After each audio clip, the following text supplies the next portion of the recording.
मैं देवराज इंद्र की पत्नी हूँ, शची। और मैं रंभा।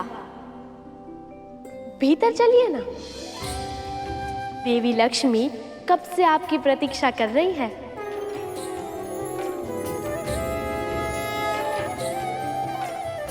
पर मैं कैसे? आप संकोच मत कीजिए, बस हमारे साथ आगे चलिए। चलिए भी।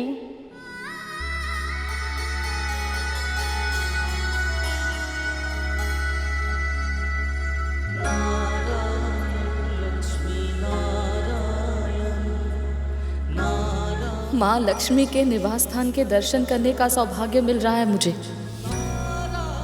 ये सब केवल गरुड़ के कारण ही संभव हो पाया है। गुरु दत्तात्रेय का आशीर्वाद फल रहा है, अन्यथा मुझे भागन को माँ लक्ष्मी के दर्शन का लाभ कैसे मिलता।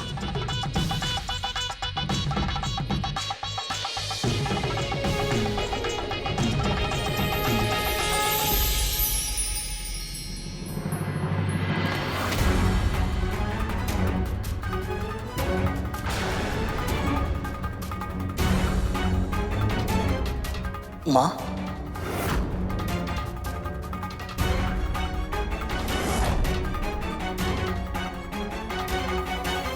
भ्रम हुआ होगा मुझे। 2 पांव पर चलकर 7 लोग पार करना असंभव है ये। और मुझसे पहले पहुंच जाए इस बात का तो प्रश्न ही नहीं उठता। मैं सही कह रही हूं ना गरुड़?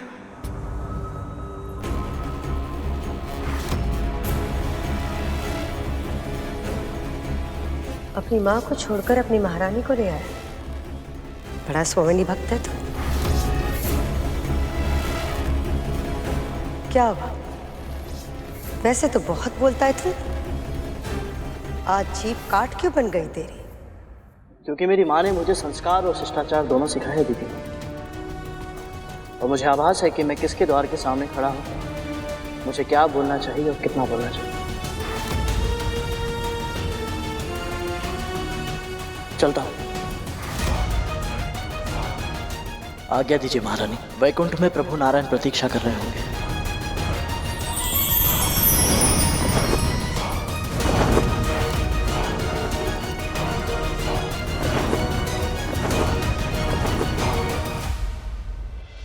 कुछ कहा नहीं, लेकिन बहुत कुछ बोल गया ये। दोनों माँ और पुत्र एक ही जैसे हैं। वाणी और कर्म से अच्छे सेवक होने का स्वांग रचते हैं और भीतर ही भीतर कोई ना कोई षड्यंत्र रचते रहते हैं।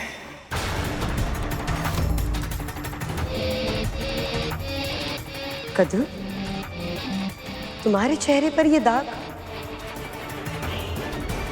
इससे पहले भी दाग थे ना?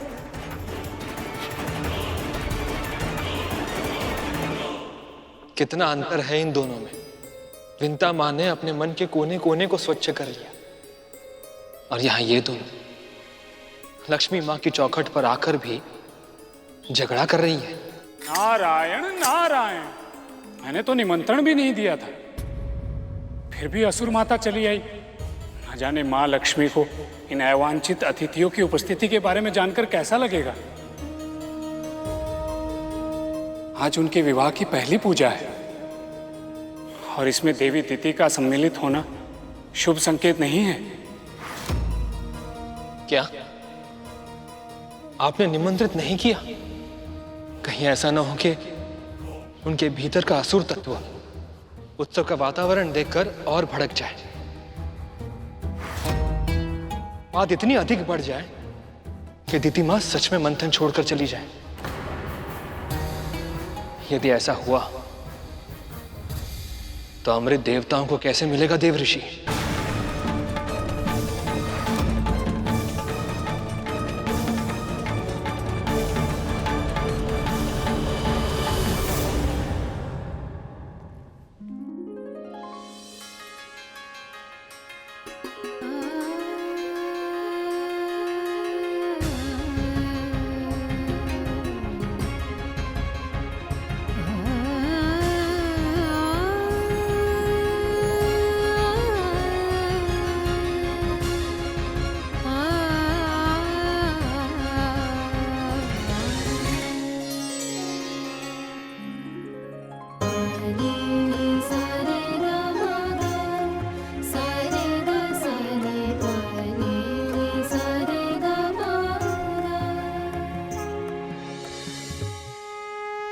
ये देखिए, ये बहुत अच्छा है ना?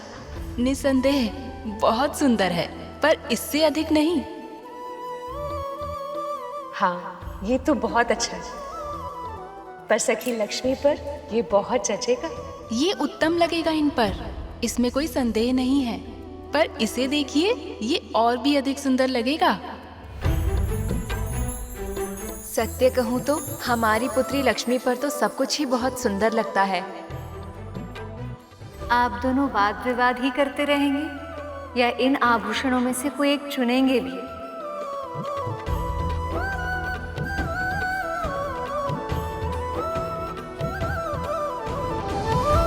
विंता,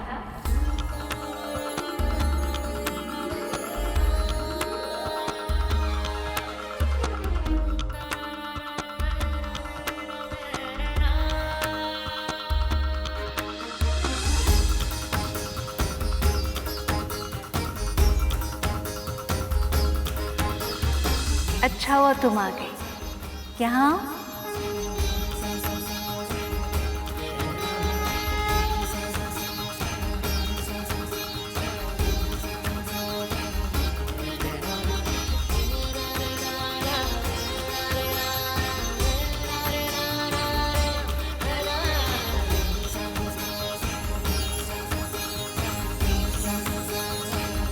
विंता, तुम बताओ ना, इनमें से कौन सा आभूषण पहनूं मैं?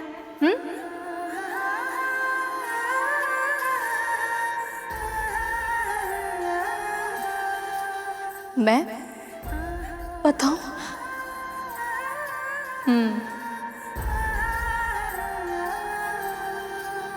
विवाह में आई हूं, कार्य तो करने पड़ेंगे। और सत्य कहो, तुम्हारा सुझाव मेरे लिए अधिक महत्व रखता है। देवी, ये क्या कह रही हैं आप? इसमें आश्चर्य ही क्या है?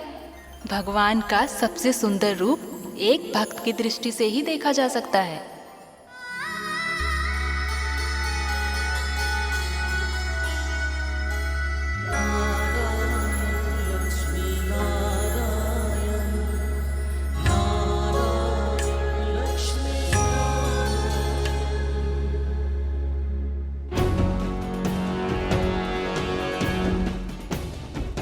यहाँ कोई चहल पहल क्यों नहीं दिखाई दे रही है? मैं आ चुकी हूँ यहाँ पे और मेरे स्वागत के लिए कोई नहीं है। इस द्वार पे तुम्हारे स्वागत के लिए कोई नहीं है, इससे चिंतित हो तुम। और मुझे देखो, मुझे तो किसी ने निमंत्रित भी नहीं किया।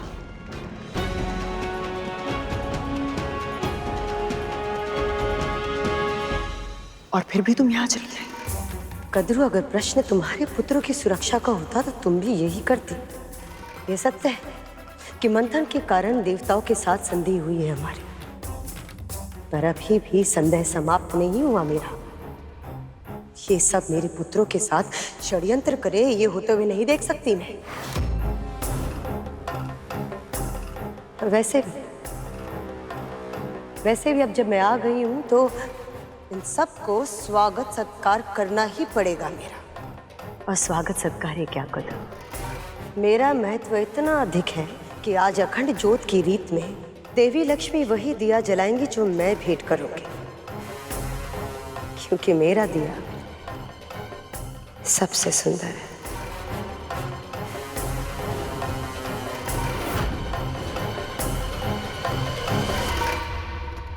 स्वर्ण के दिए में वो विशेषता कहाँ जो इस दिए में है?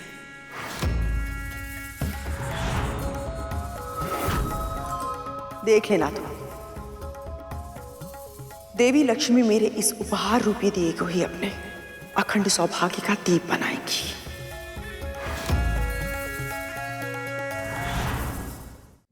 मुझे तो अब तक विश्वास नहीं हो रहा कि मैं आप सबके बीच हूँ।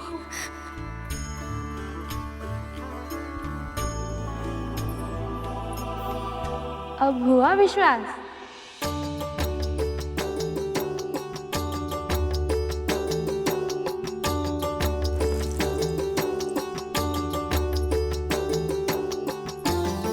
बड़े मूल्यवान आंसू हैं ये, इन्हें संभाल कर रखे।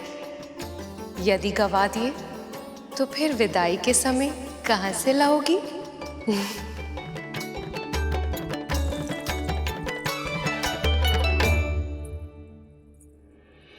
सत्यवंता, तुम्हारा मुस्कुराता हुआ मुख देखकर इतनी प्रसन्नता होती है।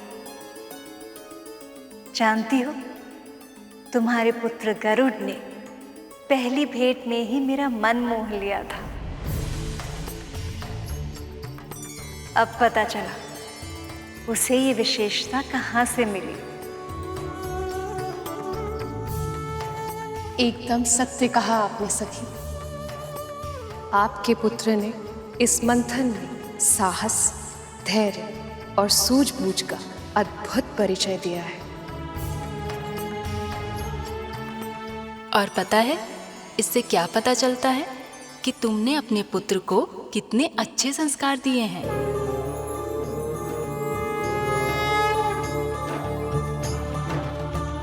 मैं कैसे कुछ दे सकती हूँ?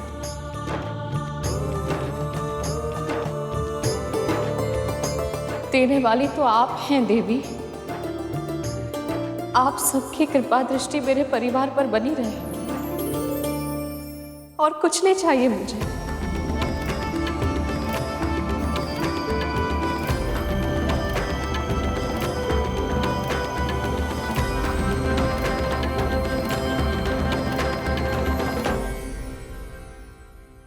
सदैव सुखी रहो।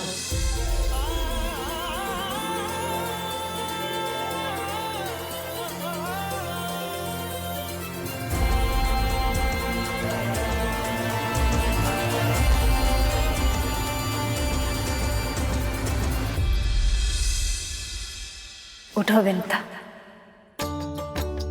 ये विवाह संपन्न होने तक ऐसे ही हंसती मुस्कुराती रहो। तुम्हारे जीवन में जो भी कष्ट और दर्द थे वो सारे मेरे चौखट में छूट गए हैं। ये मेरा मायका है, इसका मतलब ये हुआ कि ये तुम्हारे माँ का भी घर है। अब यहाँ खुशी के छाव में प्रसन्नता से रहो, स्वतंत्र होकर जियो।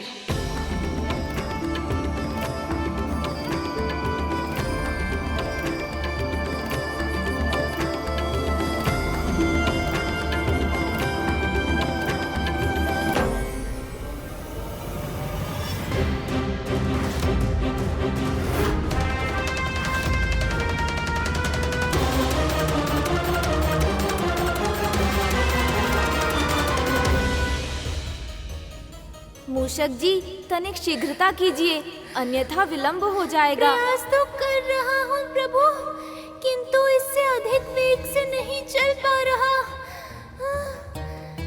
यदि मूषक जी इसी वेग से चलते रहे तो हम वैकुंठ समय पर पहुँच ही नहीं पाएंगे। ये विंता मुझसे पहले कैसे पहुंच गई यहाँ? तुम्हें क्या लगता था कद्रू? दत्तात्रेय ने से केवल दर्शन दिया है, कोई विशेष शक्ति या आशीर्वाद नहीं दिया। इसका पुत्र तो पहले से ही शक्तिशाली था, पर अब देखो किन लोगों के साथ बैठकर हंसी ठिठोले कर रही है ये।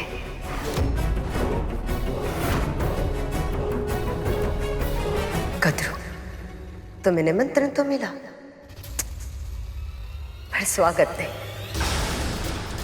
और उसे देखो कितना विशेष सम्मान मिल रहा है उसे।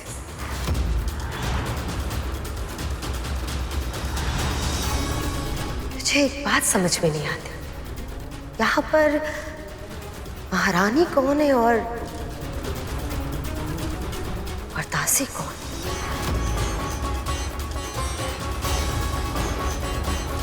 मेरे घाव पर नमक छिड़कने से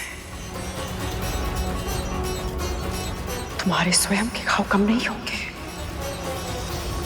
वैसे तुम्हें तो निमंत्रण भी नहीं आया था, है ना दीदी?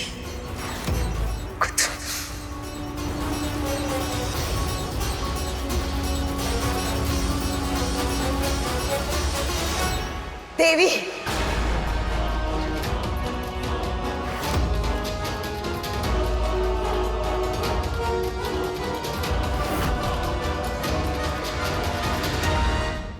ये कैसा पक्षपात है देवी?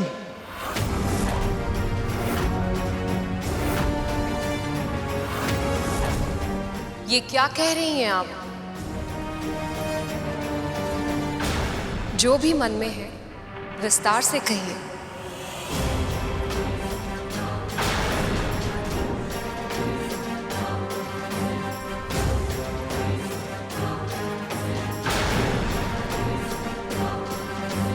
ऐसा कुछ भी नहीं है, ऐसा कुछ भी नहीं देवी जो आप नहीं जानती। जो कुछ हो रहा है आपके संकेत से ही हो रहा है। पर यदि फिर भी आप मुझसे कहलवाना चाहती हैं तो ठीक है, मैं यहां सबके सामने कह देती हूं। देवी लक्ष्मी और विष्णु ने संधि के नियम तोड़े हैं। हमेशा की तरह हम असुरों के साथ पक्षपात हुआ है। जब मंथन की आवश्यकता थी तो नारद कैसे हाथ छोड़कर पीछे पीछे चले आए, और आज दृष्टि चुराकर बिना निमंत्रण दिए चले गए। देव ऋषि, क्या ये सत्य है? जी प्रभु, मैंने जानबूझकर असुरों को आमंत्रित नहीं किया है।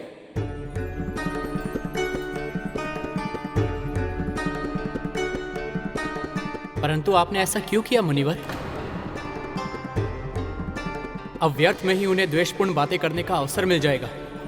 प्रभु का आदेश था कि मैं हर विष्णु भक्त को विवाह में सम्मिलित होने के लिए आमंत्रित करूं, और ये सब जानते हैं कि असुर विष्णु भक्त नहीं है। यदि मैं उनको आमंत्रित कर भी देता तो भी वो यहां नहीं आते। प्रभु, ये सत्य है कि आमंत्रण ना देकर मैंने असुरों का अनादर किया है, पर यदि आमंत्रण पाकर भी वो यहाँ नहीं आते तो ये आपका अनादर होता। और एक भक्त होने के नाते मैं आपका अनादर होते हुए नहीं देख सकता था प्रभु।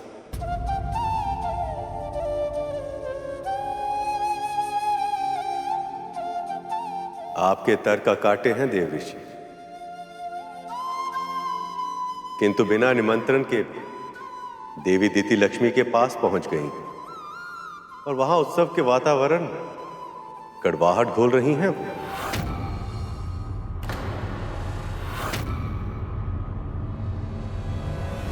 देवर्षि ने भले ही आपको निमंत्रित न किया, यह अभाव भी आपको यहाँ आने से नहीं रोक पाया। जिसे जहां होना होता है वो वहां पहुंच जाता है, फिर चाहे कोई कितना भी प्रयास क्यों ना करे, वो उसे रोक नहीं पाता। मैं बस इतना जानना चाहती हूँ कि स्वर्ग के राजा बलि और उनकी माँ को छोड़कर एक दासी को इतना महत्व क्यों दिया जा रहा है? ऐसा क्या किया इसने जो ये इतने सम्मान के योग्य बन गई?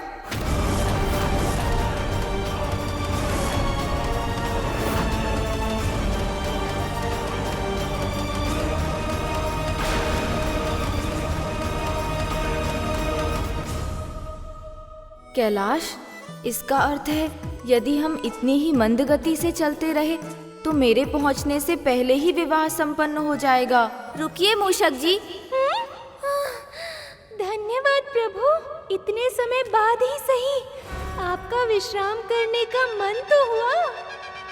विश्राम नहीं, परिवर्तन करना है मुझे। परिवर्तन प्रभु? हाँ, योजना में परिवर्तन। आप मेरे हाथ पर चढ़ जाइए, मैं चल कर जाऊंगा। प्रभु, ये क्या कह रहे हैं आप? मैं आपका वाहन हूँ। अपने स्वामी के ऊपर चढ़कर मैं यात्रा का आनंद। तो मत लीजिएगा आनंद, पर चढ़िए तो सही। पर मैं कैसे? आप ऐसा क्यों कह रहे हैं प्रभु? क्योंकि मेरे मन में क्रूरता नहीं है और आपके पाँवों में गति। आपकी बात मानी तो विवाह का आनंद लेने से चूक जाऊंगा। वहाँ मामा श्री विष्णु प्रतीक्षा कर रहे होंगे और मामी श्री भी तो मेरे आगे दिया जलाने के लिए तैयारी कर रही होंगी। अब चलिए, चढ़िए मेरे हाथ पर। यदि गणेश जी शीघ्र यहाँ न पहुंचे तो ना जाने कितने और विघ्न उत्पन्न होंगे।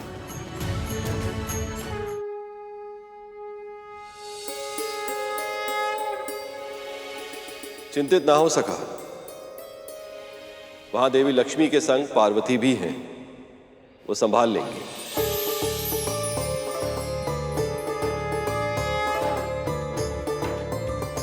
बस अब शीघ्र ही गणेश आ जाए तो ये विघ्न भी दूर हो जाएगा। लक्ष्मी के साथ मिलन में और विलंब अब मैं नहीं सह पाऊंगा।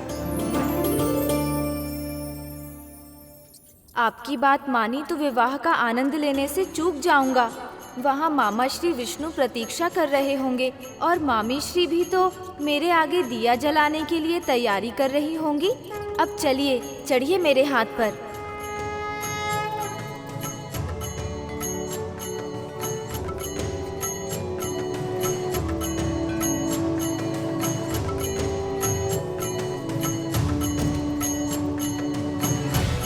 यदि मैं समय पर नहीं पहुंचा तो विवाह में कोई विघ्न भी आ सकता है, पर मैं ऐसा नहीं होने दे सकता। मुझे समय पर पहुंचना ही होगा, चाहे कुछ भी क्यों ना हो जाए।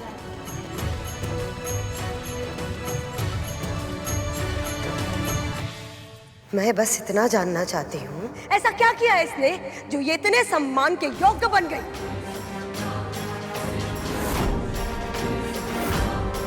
मेरे मन में भी यही प्रश्न घुमड़ रहा था। अच्छा हुआ दीदी ने पूछ लिया।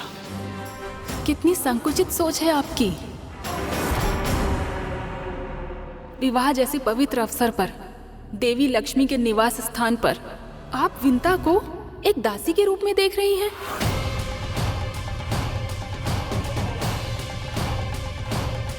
जबकि आप तीनों में केवल विंता ही है अपनी भक्ति की शक्ति से जो यहाँ तक पहुँच पाई है। और आपको तो ये बात पता है देवी दीदी कि शास्त्रों में भक्त का स्थान भगवान से बड़ा होता है।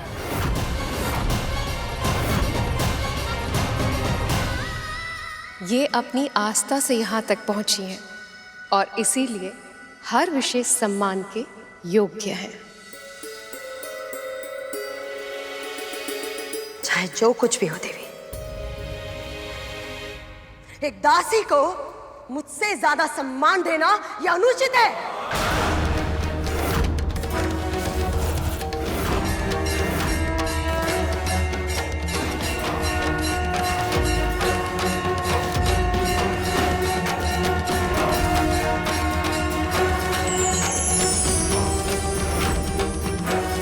देवी पार्वती का शक्ति रूप, मुझे इस विंता की वजह से और कोई संकट नहीं मोड़ देना है। महारानी, हम सब में चाहे जो भी समस्या हो, ये अवसर हम सब की समस्याओं से कहीं अधिक बड़ा है। इसलिए हमें अपने वाद विवाद को परे रखकर इस समय केवल इस विवाह में अपना ध्यान केंद्रित करना चाहिए।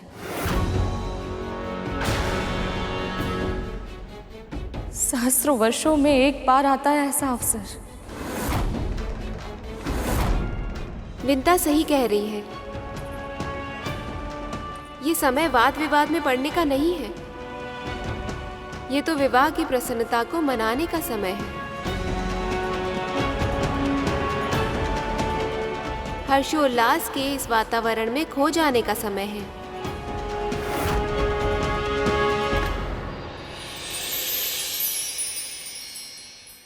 महाराज बलि, आप तो त्रिलोक जय, सर्वशक्तिमान, सर्वज्ञानी हैं। आपने यहाँ आने का कष्ट क्यों किया? मुझे क्षमा कर दीजिए गुरुदेव, बहुत बड़ी भूल हो गई मुझसे। भूल का आवास होने पर क्षमा करने से कोई लाभ प्राप्त होता नहीं है। कितना समझाया था मैंने आपको, और आपके मन में तो अमृत प्राप्त करके आत्मनिर्भर बनने की हट चढ़ पकड़ चुकी थी। पुनः जीवित होने के लिए अपने गुरु पर निर्भर रहने की व्यवस्था से मुक्त होना चाहते थे आप। मैंने बार बार आपको समझाया, किंतु आपने मेरे हित वचनों पर तनिक भी ध्यान नहीं दिया। और मेरे पास आपके लिए कोई सुझाव नहीं है। गुरुदेव, मेरी बात तो सुनिए। देवी लक्ष्मी ने देवराज और अन्य देवताओं की श्री लौटा दी, और अब उन्हें अमृत भी मिल गया, तो हम असुर बहुत बड़े संकट में फंस जाएंगे। सहायता कीजिए गुरुदेव, मुझे मेरी भूल के लिए क्षमा कर दीजिए। तो ये सब विष्णु की चाल थी।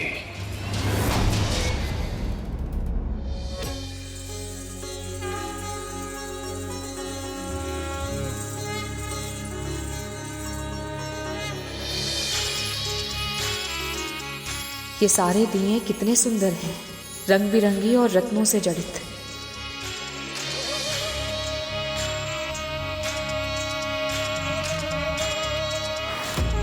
इन दियों के समक्ष मेरे मिट्टी से बने हुए इस दिए का कोई मूल्य नहीं है। माता लक्ष्मी को विशेष लोगों द्वारा लाए गए विशेष दिए ही समर्पित होने चाहिए।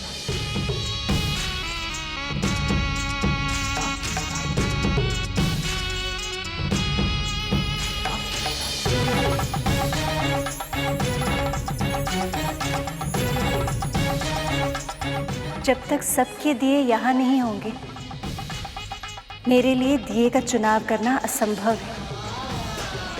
पर यहाँ तो सबके दिए पहले से ही रखे हुए हैं सखी। पर एक दिया ऐसा है जिसे यहाँ होना चाहिए, पर है नहीं।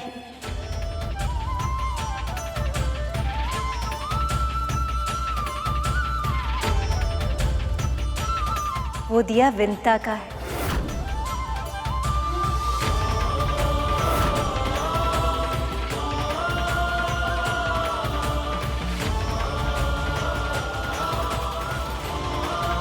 नहीं नहीं माँ, मेरा दिया इतना सुंदर नहीं है।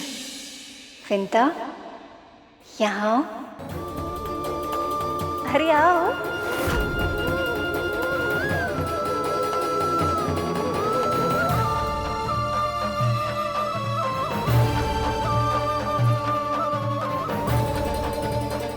दिखाओ तो, अपने आंचल में क्या छुपा रही हो?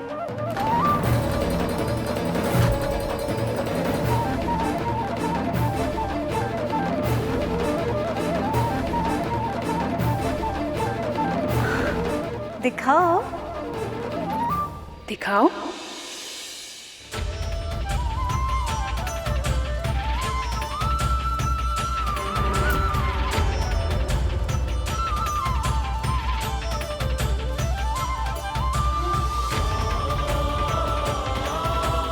मिट्टी का दिया।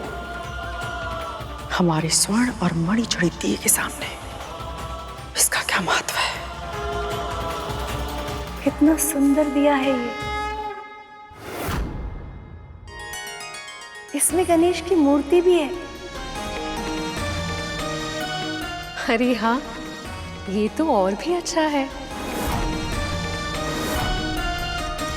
गणपति भले ही प्रत्यक्ष रूप से यहाँ उपस्थित ना हो, पर इस दिए के माध्यम से हम उनका ध्यान कर सकते हैं।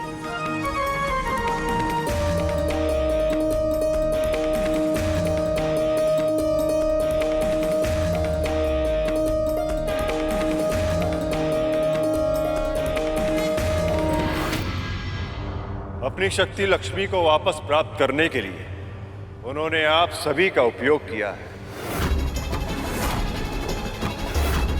हाँ गुरुदेव, और अब उन दोनों के विवाह के लिए क्षीर सागर के मंथन को भी रोक दिया है। माया और छल विष्णु की कार्य पद्धति के अभिन्न अंग है। मैं जानता था और मैंने आपको चेतावनी भी दी थी, किंतु आपने अपने गुरु के ज्ञान का लाभ उठाना उचित नहीं समझा। आपने स्वयं अपने दुर्भाग्य को आमंत्रित किया है। कब होगी?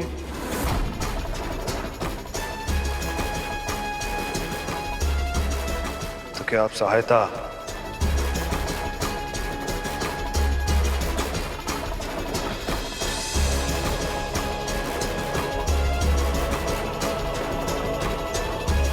गुरुदेव ने सच में हमारा साथ छोड़ दिया। अभी सनिश से कौन बचाएगा हमें?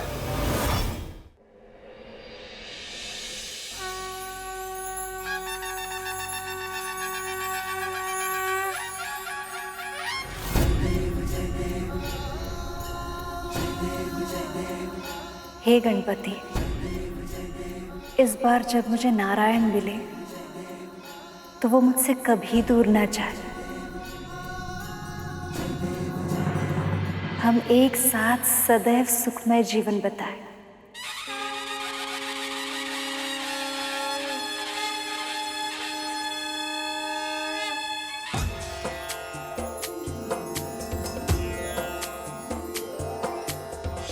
लाल चढ़ायो अच्छा गजमुख को, जोंदिल लाल विराजे सुत गौरी हर को।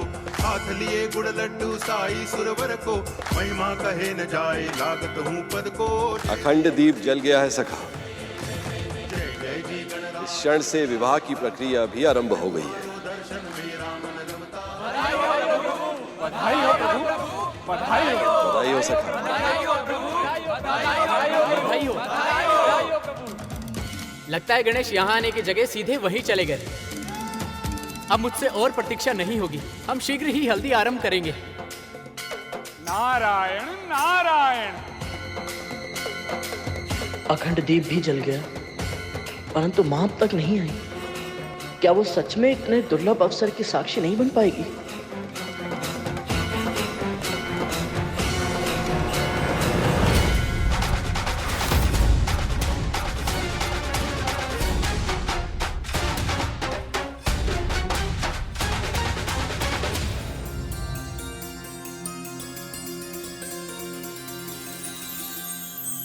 अरुण भैया,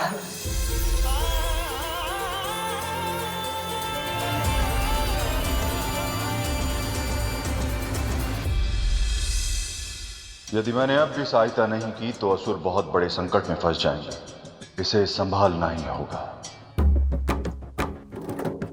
रुकिए महाराज।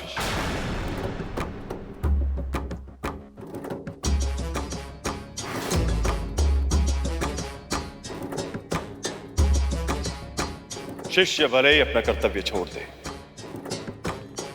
किंतु एक गुरु होने के नाते मैं अपना धर्म नहीं छोड़ सकता।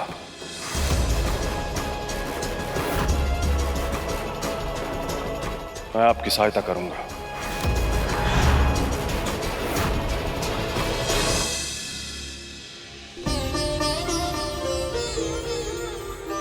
गरुड़ मेरे भाई, तो जानता है आज मैं बहुत प्रसन्न हूं। अब अपने परिवार के साथ कुछ आनंद के पल बिता पाऊंगा मैं।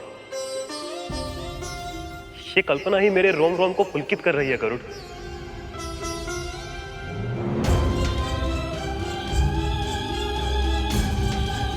क्या हुआ गरुड़? परिवार मां के बिना अधूरा है भैया, और मां नहीं आई। ये तो उससे किसने कहा? मां तो लक्ष्मी मां के साथ है गरुड़।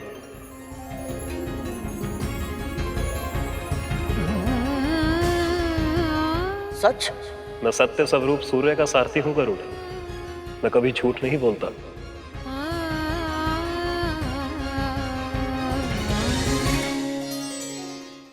मामीश्री ने मेरे स्थान पर मेरी प्रतिमा के आगे दिया जलाकर विवाह के विधि विधान का औपचारिक आरंभ कर दिया है, पर मुझे स्वयं भी वहां शीघ्र ही पहुंचना होगा। इतने वेग से क्यों जा रहे हैं प्रभु? मुझे भय लग रहा है। कुछ करना होगा। प्रभु क्षमा कीजिएगा, पर लगता है कि आपको निमंत्रण देना केवल औपचारिकता ही थी। क्योंकि यदि सच में आपको बुलाना होता तो आपके बिना विवाह की रीतियों का आरंभ थोड़ी ना करते वो सब। अब ये तो सब जानते ही हैं प्रभु कि आपकी उपस्थिति के बिना कोई भी मंगल कार्य आरंभ तो हो सकता है, पर पूरा नहीं हो सकता। उसके बाद भी उन सब ने आपके पहुंचने की प्रतीक्षा क्यों नहीं की? हो सकता है मुहूर्त बीता जा रहा हो। प्रभु, कहीं ऐसा तो नहीं कि वहाँ किसी को आपकी उपस्थिति की आवश्यकता का आभास ही ना हो रहा हो? भैया, आप नहीं जानते कि आपने ये सूचना देकर मुझे कितनी बड़ी प्रसन्नता दी है। माँ, ये तो बस प्रसन्नता का आरंभ है गरुड़। मैं जानता हूँ कि माँ किसी से नहीं कहेंगी, पर उनको उनकी सेवा का फल मिल चुका है। भगवान दत्तात्रेय ने उन्हें सदैव सुखी रहने का और दास्ता से मुक्त होने का आशीर्वाद दिया है मेरे भाई। ये सत्य है मेरे भाई। धीरे धीरे तुम्हें तुम्हारे कष्टों से मुक्ति मिलेगी और फिर समुद्र मंथन से निकलने वाला अमृत तेरे जीवन के सारे विष को समाप्त कर देगा। तो चल मेरे साथ भोजन भी कर ले और बाबा से भी मिल ले। बाबा?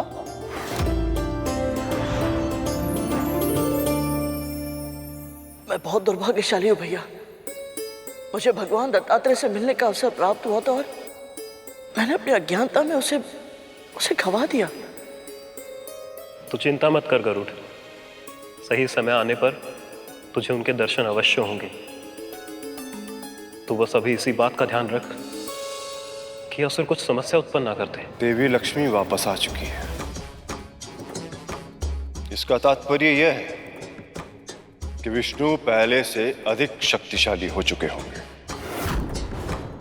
यदि इन दोनों का विवाह हो गया तो ये देवताओं के लिए अति कल्याणकारी होगा। यदि ऐसा हुआ तो असुरों के लिए अमृत प्राप्त करने का स्वप्न देखना भी असंभव हो जाएगा। तो कितना भी प्रयास कर लें उन्हें अमृत कभी भी प्राप्त नहीं होगा।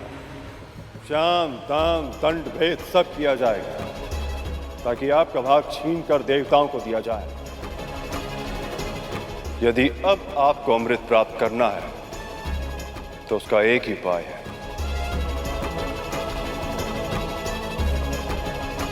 कर पाएंगे? कौन सा उपाय गुरुदेव? इस समय जब सभी का ध्यान विवाह पर केंद्रित है, आप सभी असुरों को मिलकर क्षीर सागर का मंथन करके उसमें से अमृत निकालना होगा।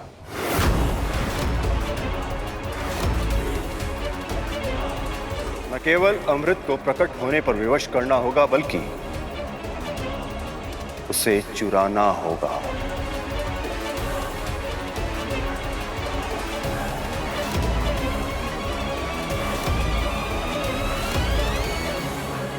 अब तक इस मंथन का उद्देश्य मेरे लिए प्रभु विष्णु और माता लक्ष्मी का मिलन ही था भैया, परंतु ये जानने के बाद कि इस मंथन से निकलने वाला अमृत माँ की मुक्ति से जुड़ा है, मैं इसे प्राप्त करने की मार्ग में कोई रुकावट नहीं आने दूंगा।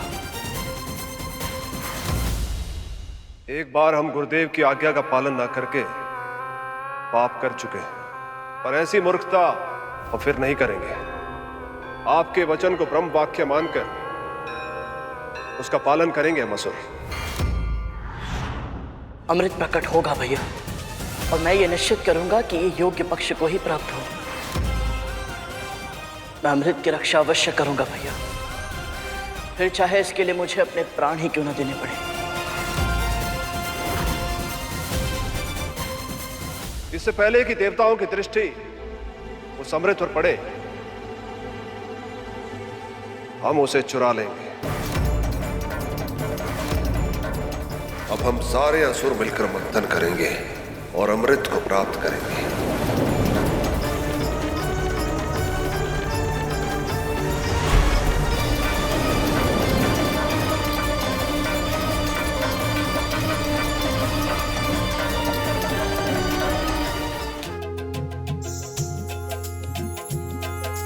उमंगों की घटा छाई, खुशियों की छटाई,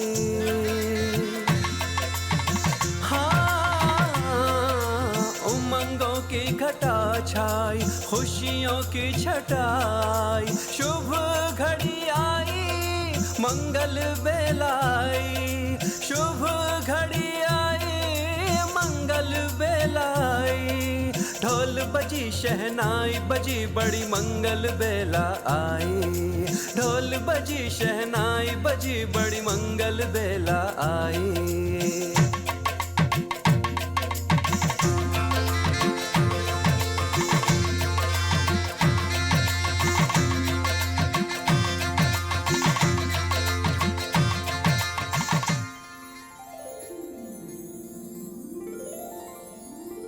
वायु, ये हल्दी की रीति कब आरंभ होगी?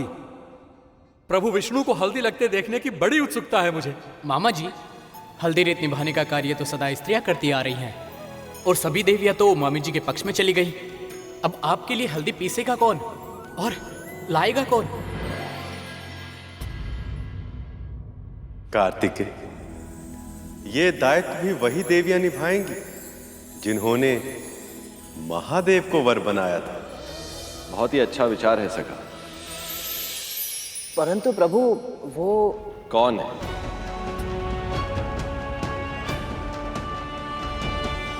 महर्षि वशिष्ठ की पत्नी देवी अरुंधति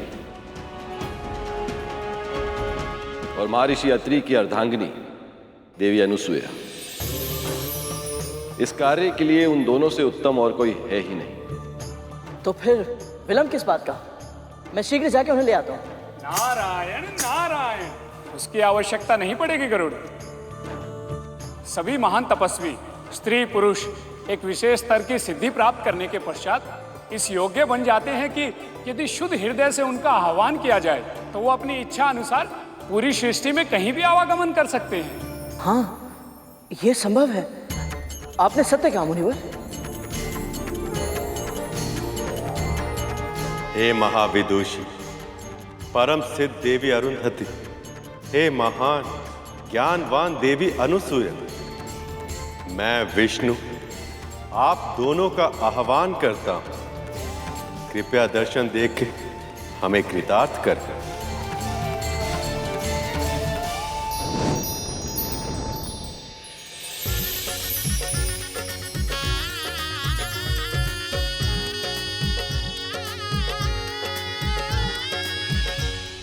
इससे पहले कि विवाह समाप्त हो जाए, इससे पहले कि देवताओं को हमारी योजना की भनक लग जाए, हमें ये मंथन स्वयं पूरा करना होगा।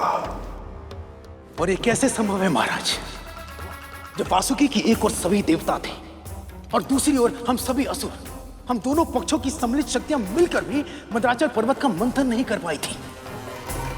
देवताओं के बिना केवल हम असुर ये मंथन कैसे कर पाएंगे महाराज?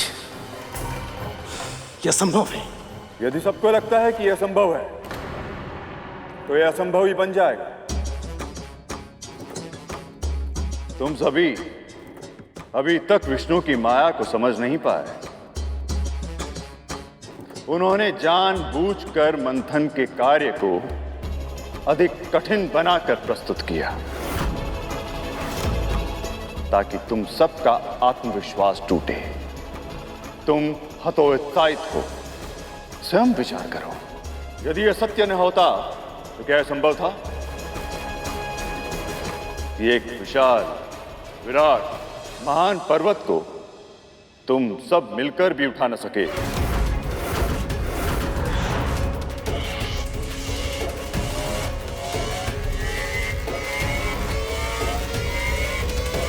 उसे एक अकेला पक्षी उठा ले।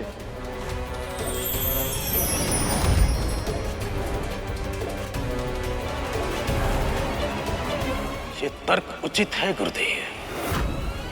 इसका अर्थ ये है कि विष्णु आरंभ से ही हमारे साथ छल करता आ रहा है। धन्यवाद देवी, आप दोनों का वैकुंठ में स्वागत है। विवाह की बहुत बहुत बधाई प्रभु। क्या आप दोनों देवी परंपरा की हल्दी मुझे लगाकर इस विवाह को अपना आशीर्वाद देना चाहेंगी? आपको हल्दी लगाने का अवसर हमें मिल रहा है, इससे बड़ा सौभाग्य हमारे लिए और क्या होगा प्रभु। आपने हमें ये गौरव दिया, इसीलिए आप सभी का बहुत बहुत धन्यवाद।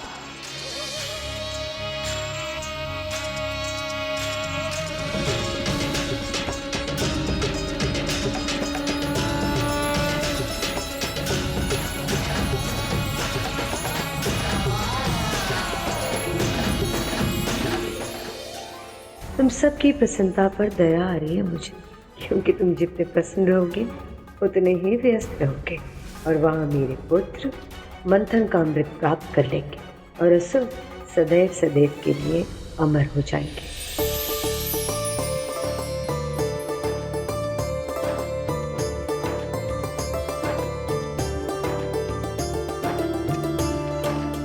माँ,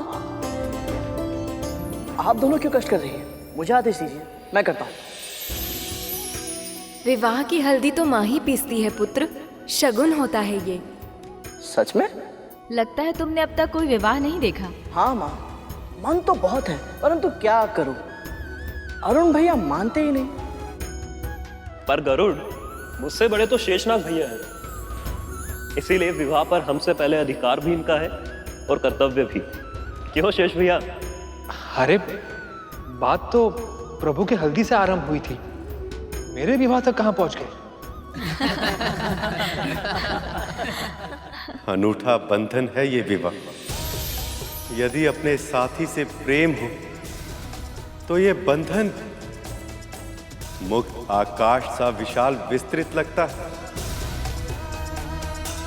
यदि स्वामी स्वयं इस अद्भुत भावना का अनुभव करने जा रहे हो तो सेवक अधिक देर तक इससे दूर नहीं रह सकता।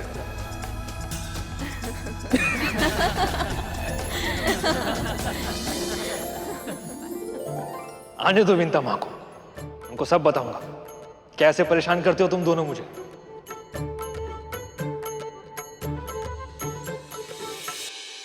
तो फिर हम क्या करें गुरुदेव? मंथन के कार्य को पूर्ण करने के लिए तन की शक्ति से अधिक मन की शक्ति की आवश्यकता है। मस्तिष्क में संदेह का दीमक व्यक्ति के बल को भीतर ही भीतर खा जाता है। इसलिए अपने मस्तिष्क में जितने भी संदेह हैं उन्हें दूर करो। अपनी इच्छा शक्ति की सीमा को इतना बढ़ाना होगा कि वो शारीरिक ऊर्जा के तौर पर बदल जाए। यदि अमृत पाने की इतनी प्रबल इच्छा है तो अपना संपूर्ण ध्यान उसी पर केंद्रित करो।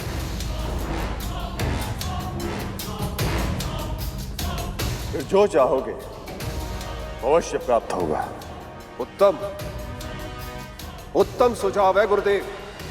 हाँ गुरुदेव, अब हम ऐसा ही करेंगे।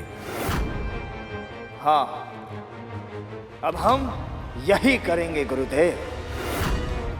परंतु एक बात का ध्यान रखना, इंद्र या अन्य किसी देवता को इस योजना की भनक तक न लगने पाए।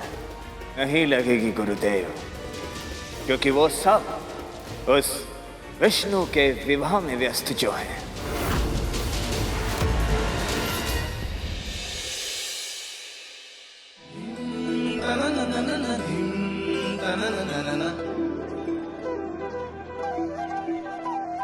मरमरी लगाओ जी, मरमरी लगाओ,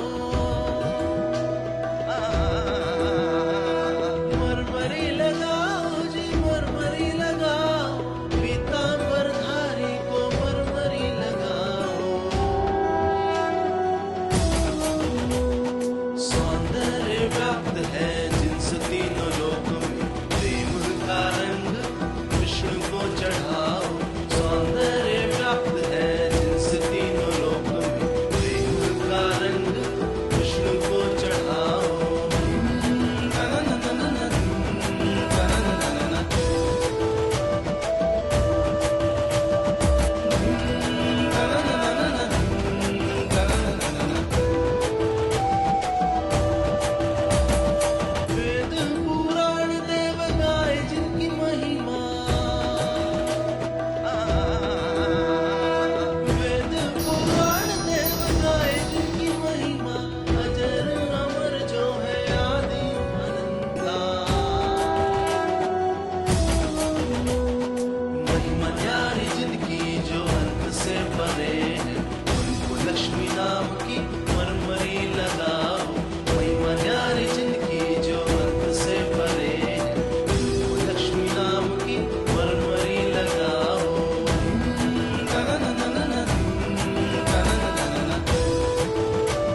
कार्तिक, आपने ये क्या कर दिया? स्वयं प्रभु से हट खेली।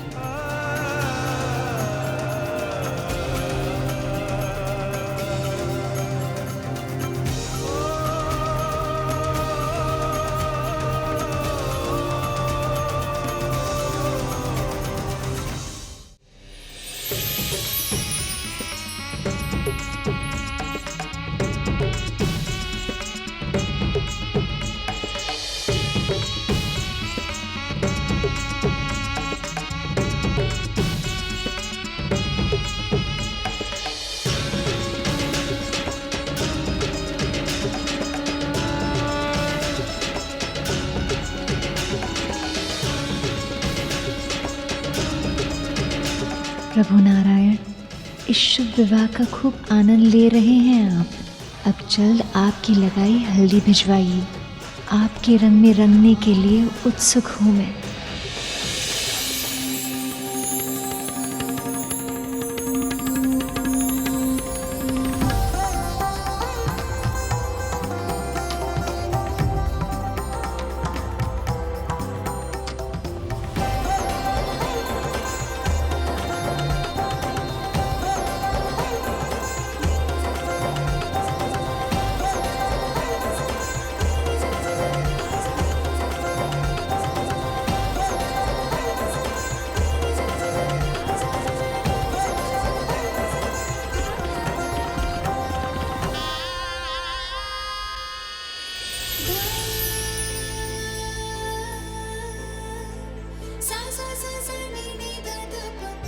ये प्रभु की ही लीला है जो उनके प्रेम की वर्षा यहाँ तक हो रही है।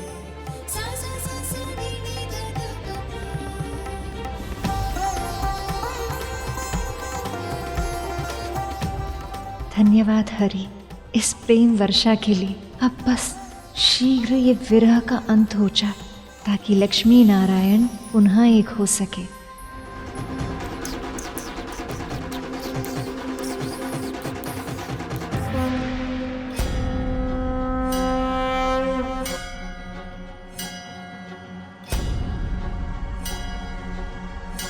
बस प्रभु, कब तक स्वयं को थकाएंगे आप?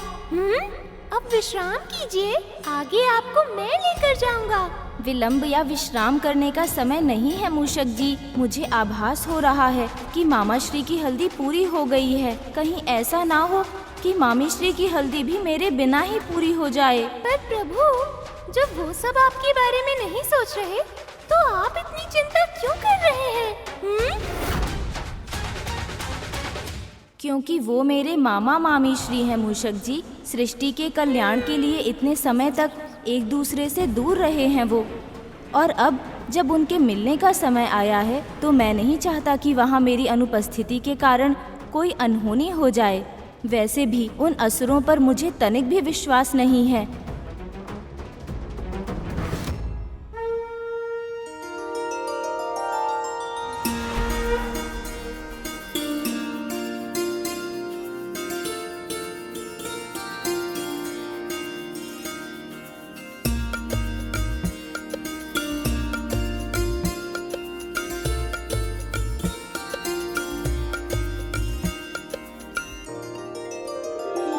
विराट पुरुष सर्वशक्तिमान, हे विराट पुरुष सर्वशक्तिमान, हे जनार्दन विष्णु महान, है जनार्दन विष्णु महान। आपको मेरा प्रणाम, आपको मेरा प्रणाम, बारंबार विनीत प्रणाम। है विराट पुरुष सर्वशक्तिमान, है विराट पुरुष सर्वशक्तिमान। कोई से देवी लक्ष्मी के यहाँ पहुँचा, आइए। कृपया शीघ्र जाइए, वो प्रतीक्षा कर रही होंगी। मैं ही जाता हूँ, माँ से भेंट भी हो जाएगी। रुकिए कार्तिकेय,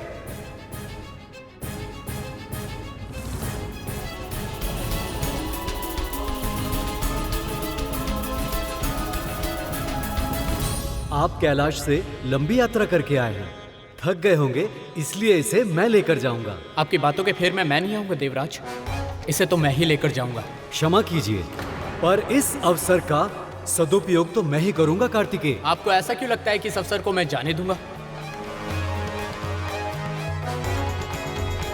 लाइए, दीजिए मुझे नहीं, मैं लेकर जाऊंगा। मैं लेकर जाऊंगा। इसे मैं लेकर जाऊंगा देवराज। मैं लेकर जाऊंगा कार्तिकेय। मैं लेकर जाऊंगा देवराज। मैं लेकर जाऊंगा। अब छोड़िए इसे, आप छोड़िए इसे, मैं लेकर जाऊंगा। हे नारायण, ये हल्दी का अपशगुन होगा, कहीं ये लड़ाई में शुभ हल्दी गिर न जाए।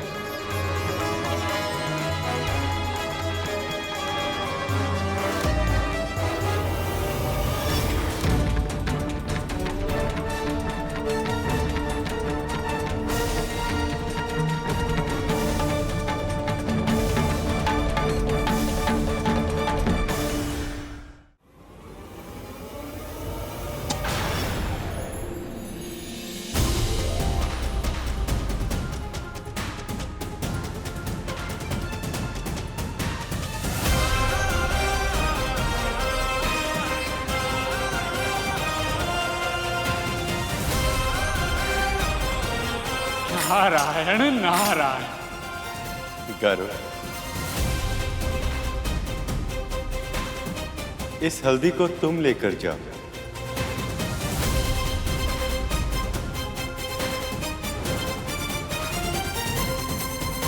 और अपनी मां विंता से भी मिल लेना।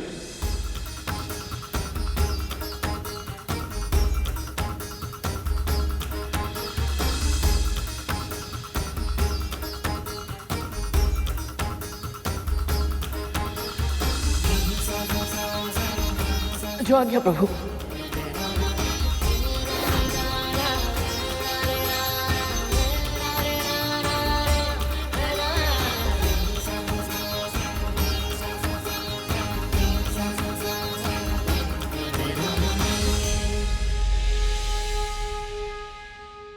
गरुड़ की सेवा भाव पर आपकी कृपा दृष्टि रखने के लिए कोटि कोटि धन्यवाद। विवाह में अनहोनी अपशगुन होने के कई अवसर होते हैं, परंतु विवाह कार्य जो अनिष्ट होने से रोके वही आपका सच्चा हितैषी होता है। तुम्हारा भ्राता एक सच्चा भक्त साबित हो रहा है श्रेष्ठ।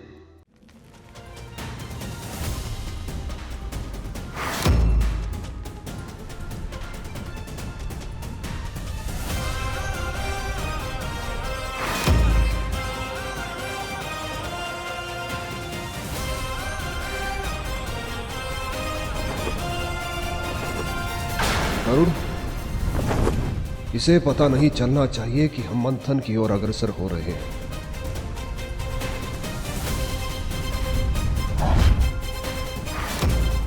ऐसा क्यों लगा जैसे कोई था यहाँ? नहीं, कुछ अधिक ही सोच रहा हूं मैं।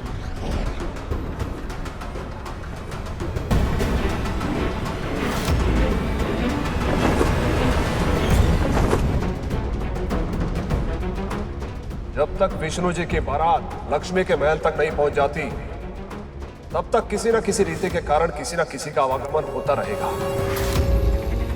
अभी अपना कार्य करने का उचित समय नहीं है, हमें सही अवसर की प्रतीक्षा करनी होगी।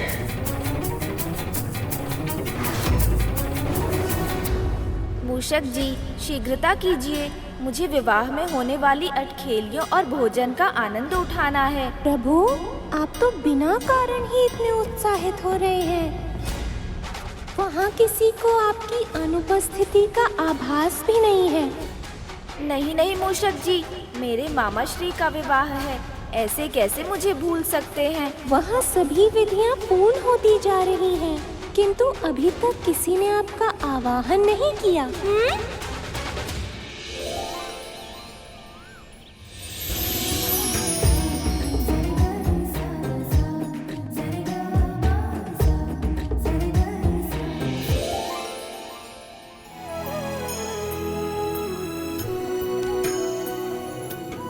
सखी है तो यहाँ, पर यहाँ होकर भी नहीं। सही कहा देवी, इनका मन तो कहीं और ही है। हमें कुछ ऐसा करना चाहिए जिससे इनका वो भटकता हुआ मन यहाँ खींचा चला आए। मैं चेष्टा की थी देवी, पर इसमें तो मैं भी असफल हो गई थी। मेरा नृत्य देखकर देवता भी अपनी सुध-बुध खो बैठते हैं, पर जिसे हरि ने हर लिया हो उसे भला मेरी कला कैसे जीत पाएगी।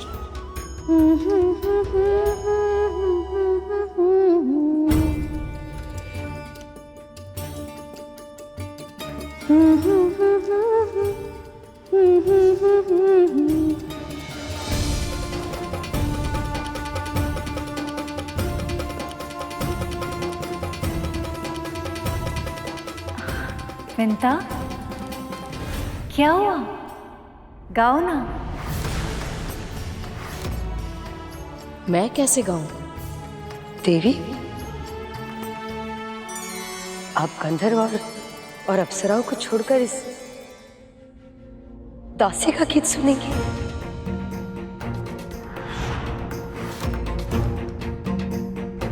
हाँ, मेरा मन तो यही है।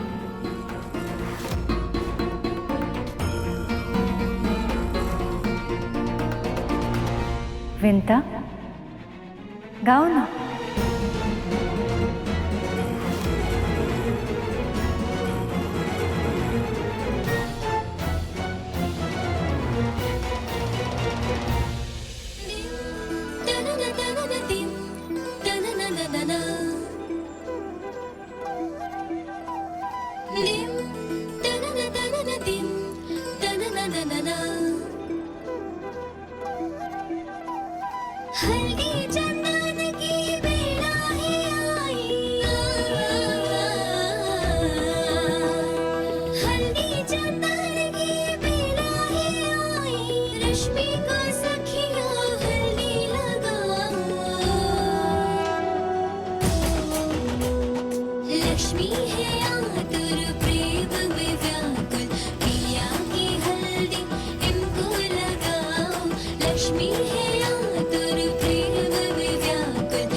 अब शीघ्र ही हमारे मिलन की शुभ घड़ी आएगी देवी। मैं भी उस घड़ी की प्रतीक्षा में हूँ हरि।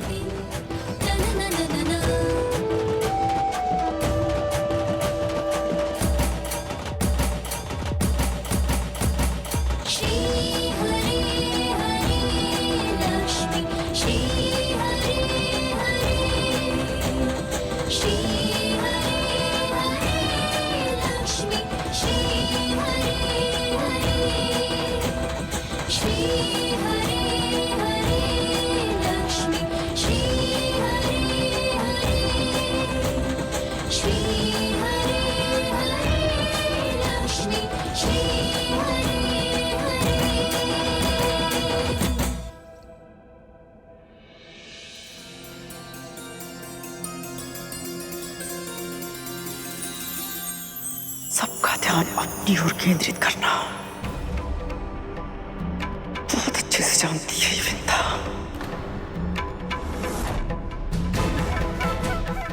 मुझे सबका ध्यान अपनी ओर आकर्षित करना ही होगा। बिल्कुल नहीं, विंता को सदैव सब कुछ मिले, ये मैं नहीं होने दूंगी। कुछ भी करके मुझे सबका ध्यान अपनी ओर आकर्षित करना ही होगा।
न जाने अचानक ऐसा आभास क्यों हो रहा है, जैसे गरुड़ के मेरे पास आने पर होता है।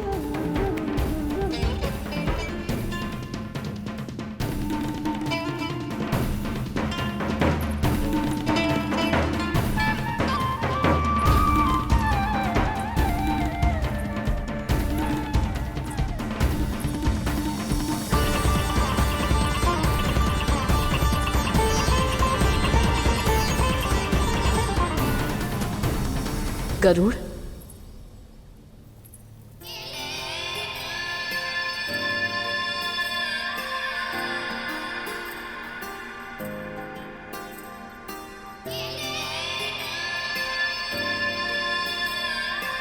मैं भी पुत्र प्रेम में अधीर हो जाती हूँ।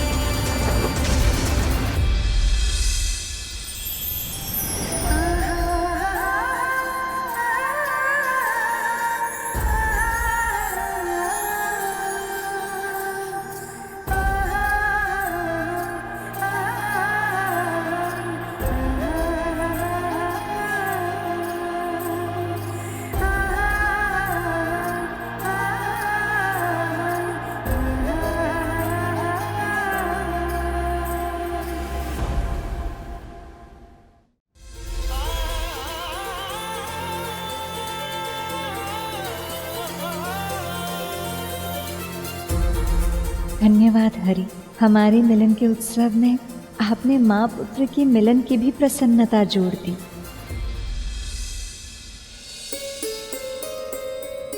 भक्तों की प्रसन्नता में ही हमारी प्रसन्नता है, और गरुड़ जैसे कर्तव्यनिष्ठ भक्त की चिंता करना मेरा धर्म है।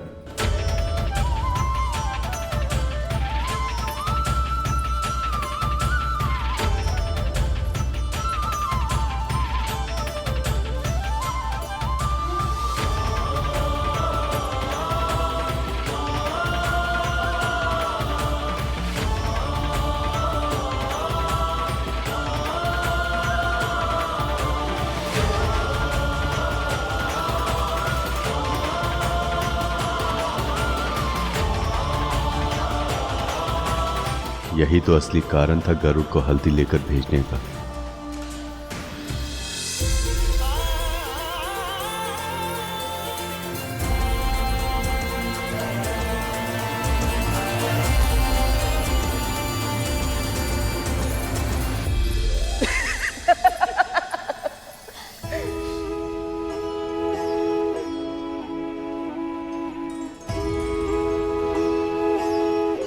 माँ, आप बहुत बदली हुई लग रही है माँ। आज से पहले मैंने आपको इतना प्रसन्न, इतना मुक्त कभी नहीं देखा। सच में माँ, पहले आपकी हंसी में भी एक झिझक हुआ करती थी, एक अनजाना सा भय सदैव आपके आसपास रहता था, परंतु आज आपके मन का उल्लास आपकी आंखों में दिखाई दे रहा है माँ। ये सब तेरे कारण हुआ है गरुड़। यदि तूने विवश नहीं किया होता तो मैं यहाँ आने की कल्पना भी नहीं कर पाती। नहीं माँ, ये आपकी पूजा और आपकी साधना का फल है। मैं इस श्रेय के योग्य नहीं। तूने क्या किया है तुझे अनुमान भी नहीं है पुत्र। तुझे पता है यहाँ सब मुझे गरुड़ की माँ कहकर पुकारते हैं। माता पिता के जीवन में जब एक क्षण आ जाए तो उससे अधिक प्रसन्नता की बात और कोई नहीं हो सकती। यह तो आपका और पिताजी का आशीर्वाद है माँ। केवल वही नहीं गरुड़, नारायण की कृपा के बिना ये सब कभी संभव नहीं हो पाता। बस बस, तुम दोनों माँ पुत्र यहाँ खड़े खड़े बातें ही करते रहोगे। प्रतीक्षा कर रही हैं देवी लक्ष्मी।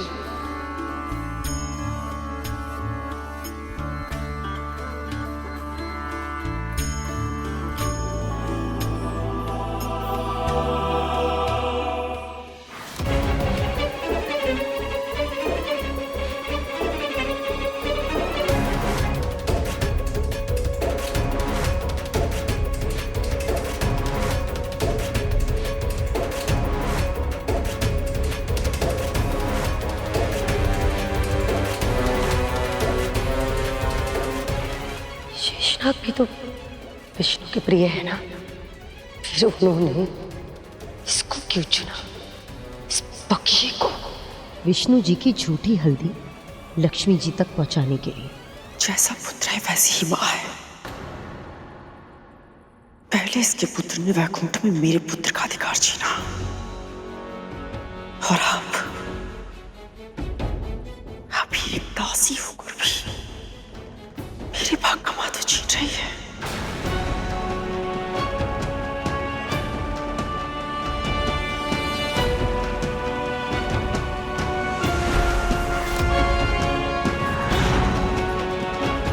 खतरो, हमारे चेहरे पे एक और दाग। इस तरह से विवाह में जाओगे तुम? जब जब विंता के बारे में कुछ बुरा बोलती हूँ, ये मेरे मुख पर चुन्ने कैसे आ जाते हैं? आपके भीतर का रोग है देवी, जो बाहर प्रकट हो रहा है। कृपया अपने मन की शुद्धता पर ध्यान दीजिए। नारायण नारायण।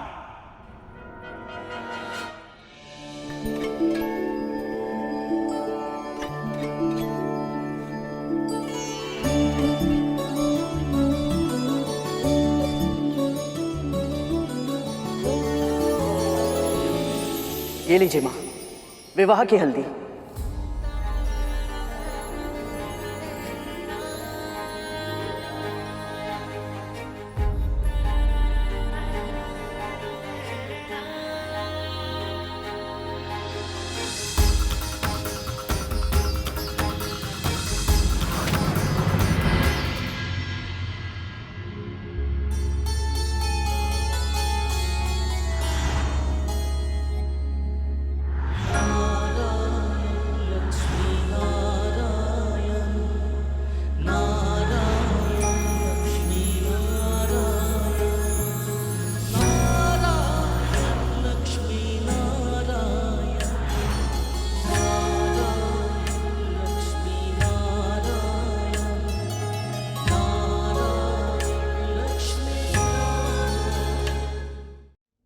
कल्पना कर रही हैं सखी कि नारायण से लगाकर कैसे लग रहे होंगे? कल्पना करने की क्या आवश्यकता है जब उनके दूत यहीं पर हैं? गरुड़, वर्णन करो पुत्र।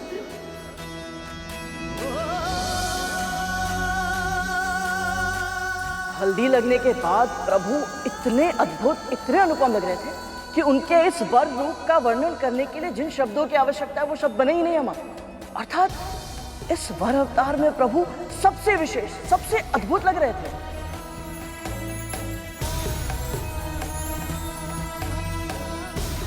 तुम्हारे यहाँ आने का एक बहुत बड़ा लाभ हुआ है गरुड़। देवी लक्ष्मी के मुख पर मुस्कुराहट तो आई।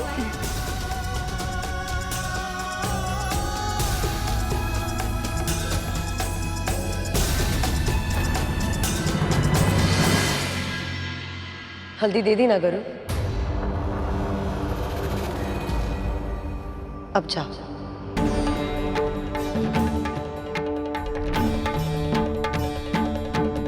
तुझ में इतनी भी समझ नहीं है कि ये स्त्रियों का उत्सव है, तू यहाँ नहीं रह सकता।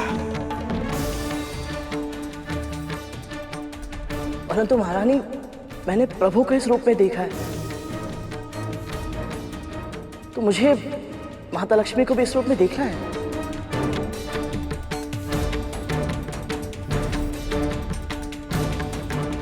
इस उत्सव के नियम तो यही कहते हैं गरुड़ कि तू यहाँ नहीं रह सकता।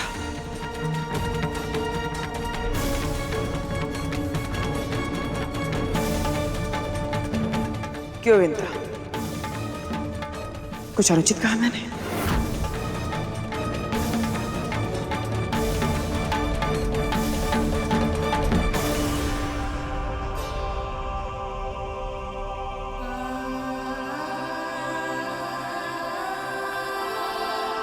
गरुड़, कद्रू दीदी उचित कह रही है। स्त्रियों के उत्सव में पुरुषों की उपस्थिति संभव नहीं है।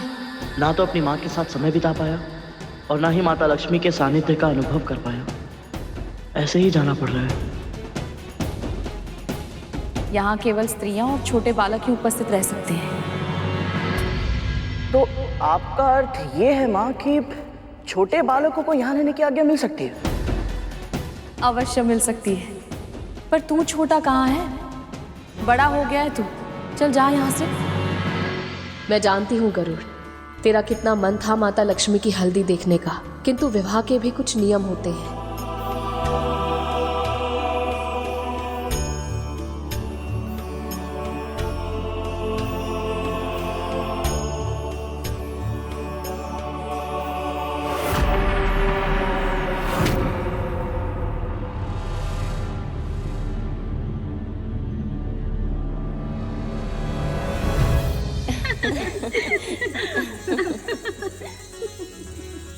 चलो, शुभ हल्दी की बेला निकली जा रही है।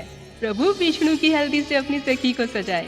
चलो फिर आज रंग ही दें देवी लक्ष्मी को उनके हरी के रंग में। चलिए आरंभ करते हैं हल्दी की रस्म।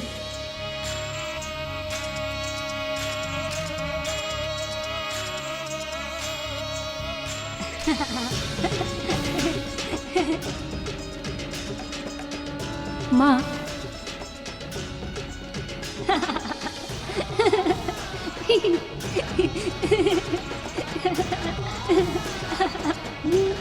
स्वर कहाँ से आ रहा है?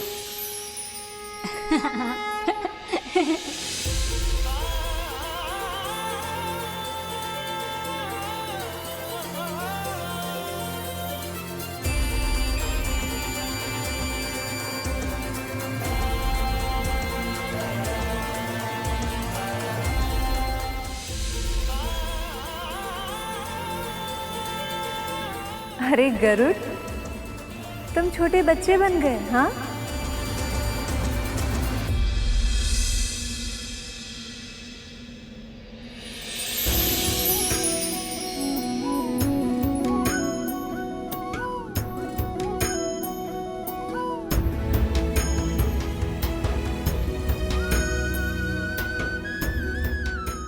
इतना आश्चर्य मत कीजिए माँ, ये तो बाल खिली ऋषियों के आशीर्वाद का प्रताप है।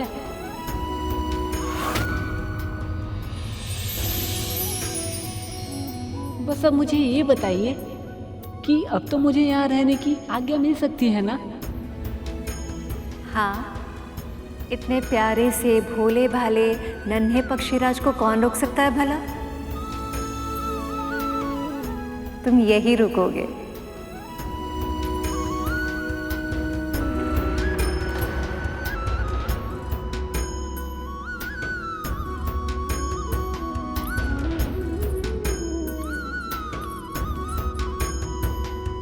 माँ, हल्दी क्यों लगाते हैं? हल्दी में जीवाणुरोधी विषाणुरोधी गुण होते हैं। इसे लगाने से कोई भी रोग नहीं होता। अरे वाह माँ, इसके और भी लाभ हैं? हाँ, इससे रूप और अधिक निखरता है।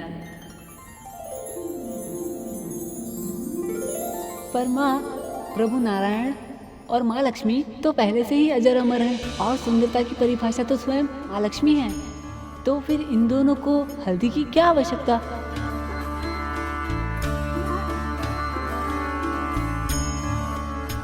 प्रश्न तो बिल्कुल सही पूछा है गरुड़ ने। हाँ देवी, बताइए ना। सत्य तो ये है कि हल्दी का गहरा संबंध मेरे पुत्र से भी है। सबसे पहले मैंने इसी हल्दी से गणेश को उसका आकार दिया था।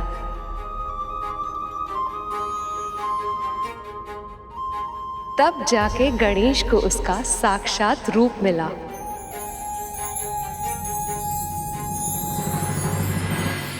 गणेश तो परब्रह्मा है और ऐसे में इसी हल्दी ने उन्हें अपने साकार रूप में आने में सहायता की थी। संसार की सबसे शुद्ध, सबसे पवित्र जड़ी बूटियों में से एक है। इसके अगणित गुण हैं जो किसी भी व्यक्ति को स्वस्थ, दीर्घायु और रोग मुक्त बना सकते हैं। संसार के जनजीवन कल्याण के लिए इसका प्रचार प्रसार बहुत आवश्यक था। और इसीलिए विवाह से पहले हल्दी की ये प्यारी सी रीति बना दी गई जिससे सबको लाभ हो।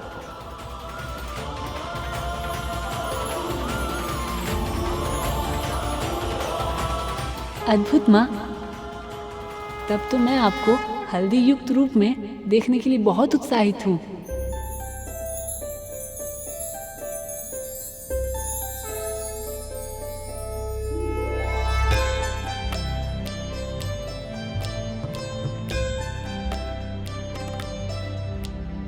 सुमनत वंदित सुंदरी माधवी चंद्र सहोदरी है ममाए, मुनिगण वंदित मोक्ष प्रदायनी मंजुल भाषिणी वेदनुते, पंकज वासिनी देव सुपूजित सद्गुण वर्षिणी। लक्ष्मी, वैसे तो आपको सुंदर दिखने के लिए किसी भी वस्तु की आवश्यकता नहीं, किंतु आपको ये सब रस्में करते देखने मेरे लिए भी सौभाग्य की बात है।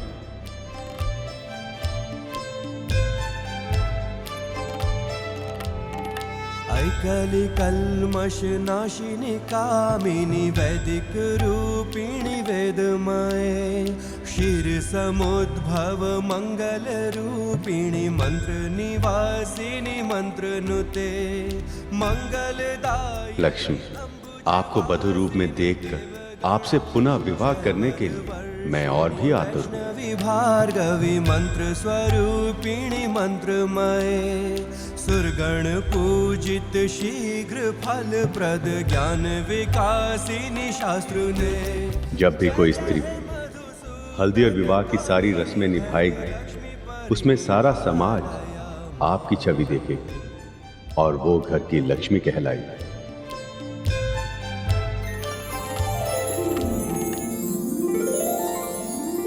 पहले मैं हल्दी लगा देती हूँ।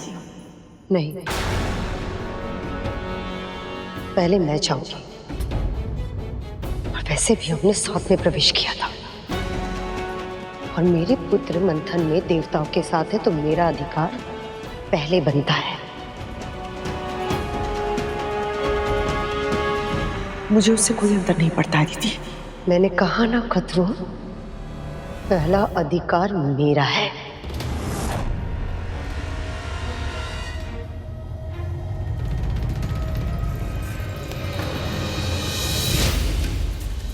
चलिए माँ, लक्ष्मी माँ को हल्दी लगाइए।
एक सच्चे हृदय वाले भक्त की अनुपस्थिति में ये हल्दी की रस्म भी अधूरी रह जाती।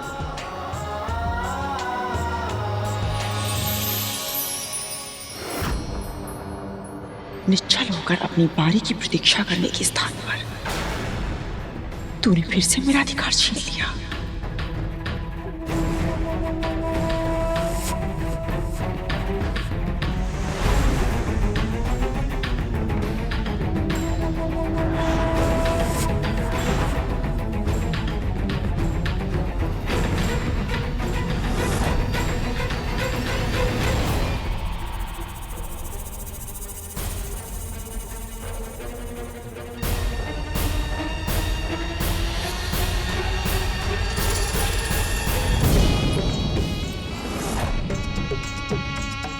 हल्दी खत्म, फिर से इस तासी ने भोलेपन का नाटक करके मेरा अपमान करवाया।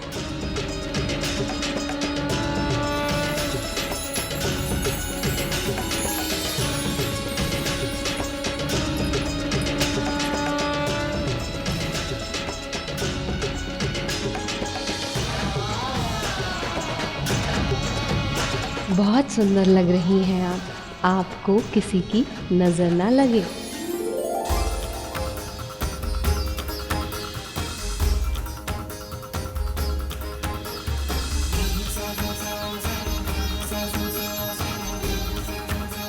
हम दोनों का रंग तो एक हो गया है लक्ष्मी। अब बस उस समय की प्रतीक्षा है जब हम फिर से एक हो जाएंगे। उसी क्षण की प्रतीक्षा तो मैं भी कर रही हूँ प्रभु।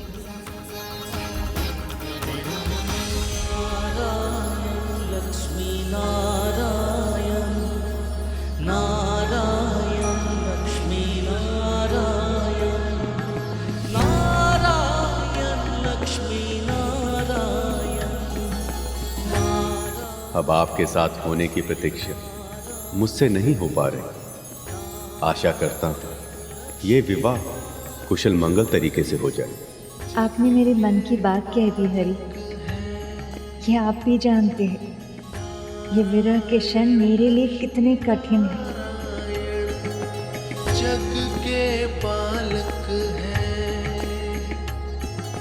नारायण लक्ष्मी नारायण, नारायण लक्ष्मी नारायण, नारायण लक्ष्मी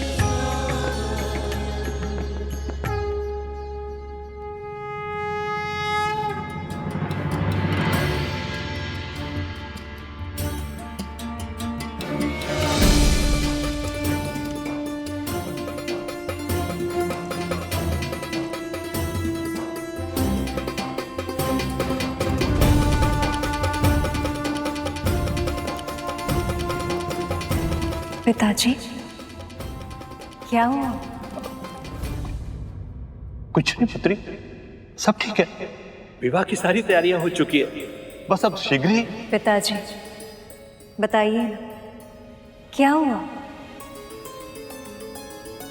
हर एक पिता की तरह अपनी पुत्री के हाथ पीले करना मेरा भी स्वप्न था, पर जब आज आपके हाथ पीले होते देखा तो ऐसा लगा जैसे मेरे हृदय का एक भाग शीघ्र ही टूटकर बहुत दूर जाने वाला है। जब पुत्री बड़ी हो जाती है तो मां उसकी सखी बन जाती है, पर न जाने क्यों पिता और पुत्री के बीच संवाद कम पड़ने लगते हैं, शब्द कम पड़ जाते हैं। पुत्री एक पिता बहुत कुछ कहना चाहता है अपनी पुत्री से, लेकिन कह ही नहीं पाता, और विवाह के इन भावुक पलों में सभी भावनाएं आंसू बन करके बह जाती हैं।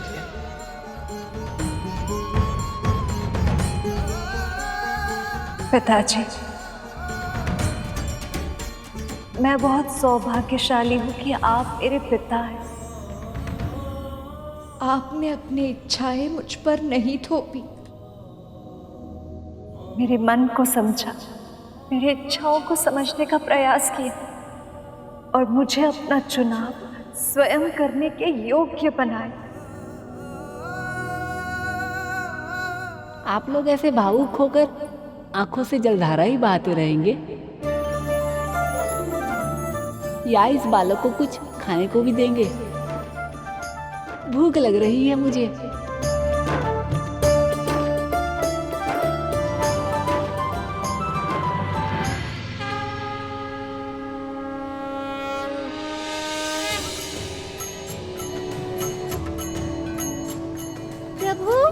अब आपको कुछ खा लेना चाहिए। हम दोनों ने इतना श्रम कर लिया है कि मुझे तो बहुत भूख लगाई है। आपको भी लग रही होगी, है ना प्रभु? चिंता मत कीजिए मूषक जी, हम दोनों पेट भरकर भोजन करेंगे। बस एक बार वहाँ पहुँच जाएं, वहाँ सभी मेरी प्रतीक्षा कर रहे होंगे। मुझे भोग लगाए बिना कोई खाता नहीं है ना, इसलिए सच में प्रभु? वैसे आपको क्या लगता है कौन कौन से पकवान बने होंगे वहाँ? वो तो मैं ऐसे ही बता सकता हूँ। मैं अभी अपनी अंतर्दृष्टि से देखता हूँ कि वहाँ क्या चल रहा है।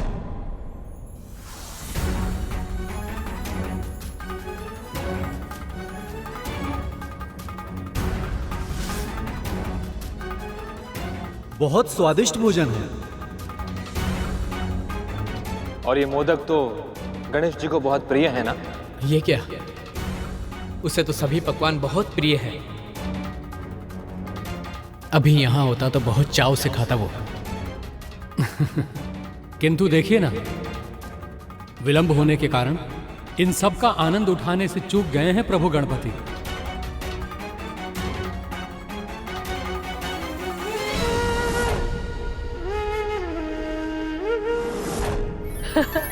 ये लो पुत्र, ये मोदक मेरे पुत्र गणेश को बहुत प्रिय है, तुझे भी अच्छे लगेंगे।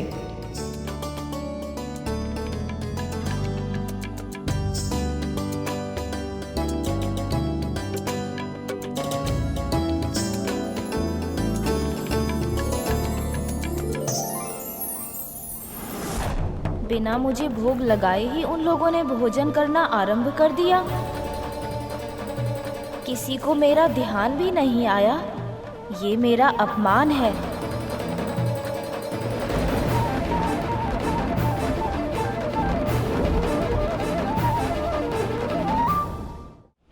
क्या हुआ प्रभु? भोग के लिए भी आपकी प्रतीक्षा नहीं की? तो क्या वो सब आपको सच में भूल गए? ऐसा नहीं होना चाहिए था मूषक जी। पिताश्री, विष्णु मामाश्री, ब्रह्मदेव सभी ने स्वयं मुझे परब्रह्म की संज्ञा दी थी। उन्होंने ही ये नियम बनाया था कि हर आयोजन में सबसे पहले मेरी पूजा की जाएगी। और अब वो सब स्वयं ही ये नियम भूल गए।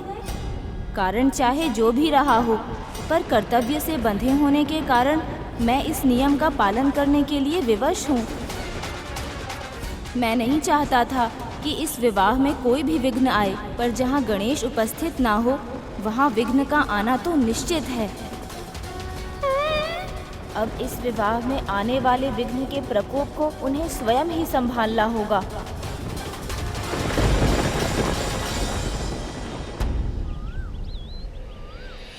करुण, हल्दी उत्सव में रुककर तुमने बहुत अच्छा किया।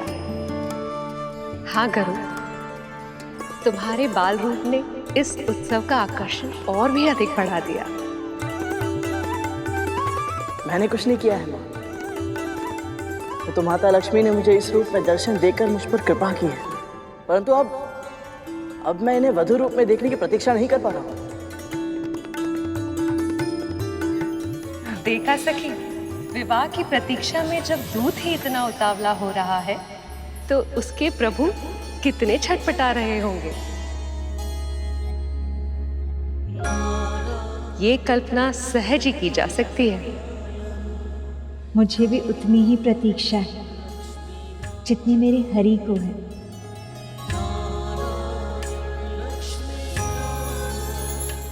माँ, यहाँ से जाने का तनिक भी मन नहीं कर रहा, परंतु वैकुंठ में बारात की तैयारियां करनी है मुझे, इसलिए जाना होगा। आज्ञा दीजिए। कल्याण हो पुत्र। प्रभु की सेवा में तू अपना हर दायित्व पूरी कुशलता के साथ निभाए, यही आशीर्वाद है मेरा।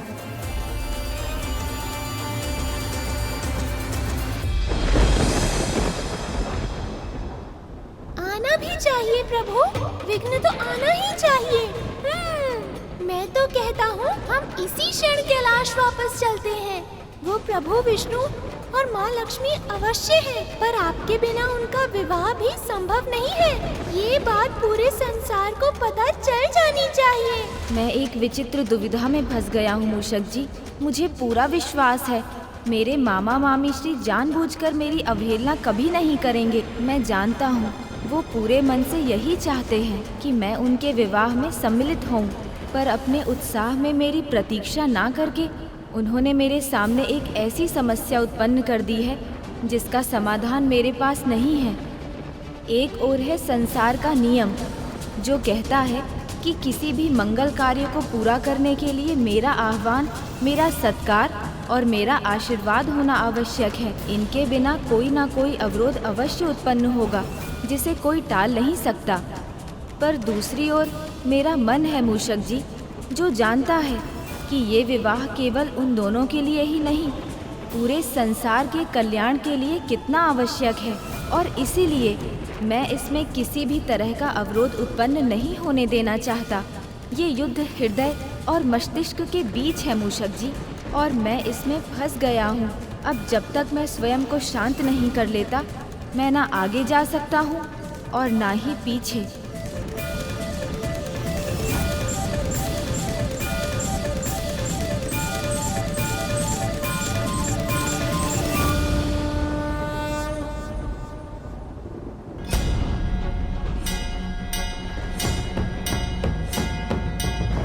प्रभु तो स्वयं को शांत करने के लिए समाधि में बैठ गए, पर मैं अपने प्रभु का इतना घोर अपमान देखकर स्वयं को शांत कैसे करूं?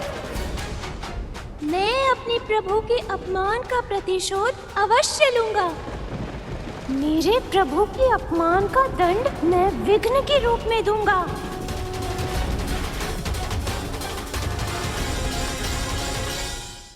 अभी मैं वैकुंठ के लिए निकलता हूँ माँ। ये लो पुत्र, सबके लिए मिठाई।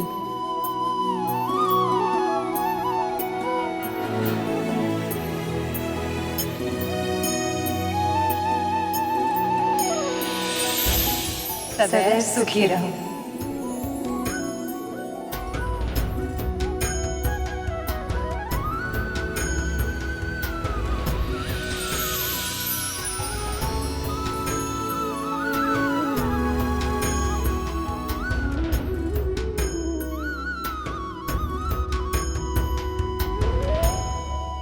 यदि विंता और उसके पुत्र को प्रभु विष्णु और माँ लक्ष्मी से ऐसे ही महत्व मिलता रहा, तो वो दिन दूर नहीं जिस दिन सब भूल चुके होंगे कि दासी कौन है और स्वामिनी कौन है।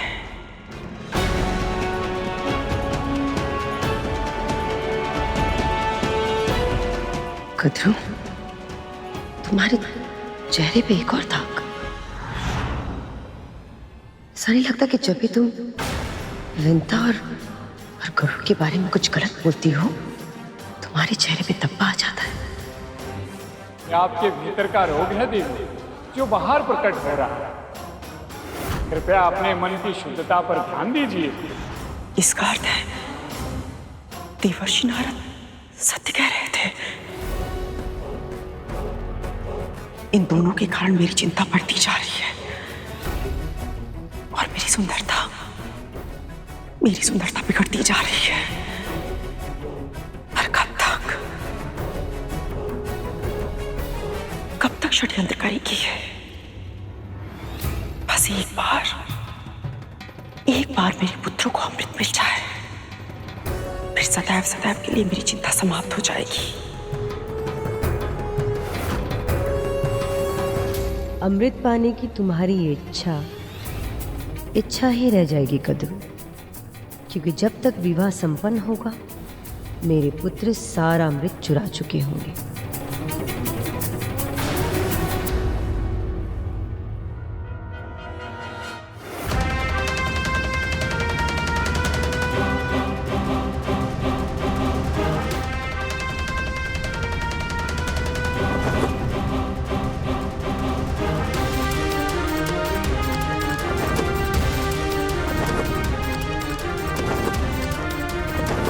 लगता है गरुड़ अब वैकुंठ लौट रहा है, कहीं वो अब हमें देख न ले।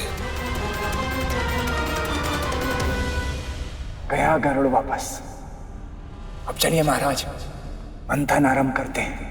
खाना भी नहीं, अभी तो केवल हल्दी हुई राहु।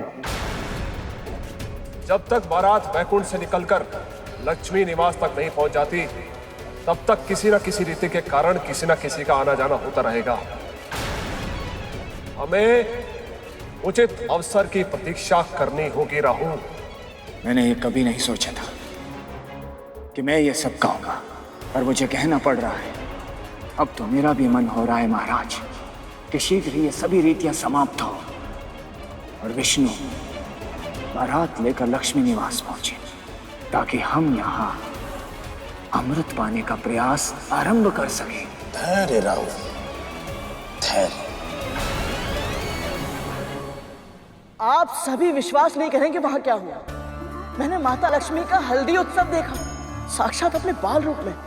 प्रभु, माता लक्ष्मी इतनी सुंदर लग रही थी कि मैं वर्णन भी नहीं कर सकता। देवी लक्ष्मी ने मेरे सखा के लिए कोई संदेश नहीं भेजा करो। नहीं तो महादेव, परंतु हाँ, माँ पार्वती ने हम सभी के लिए मिठाई भेजी है।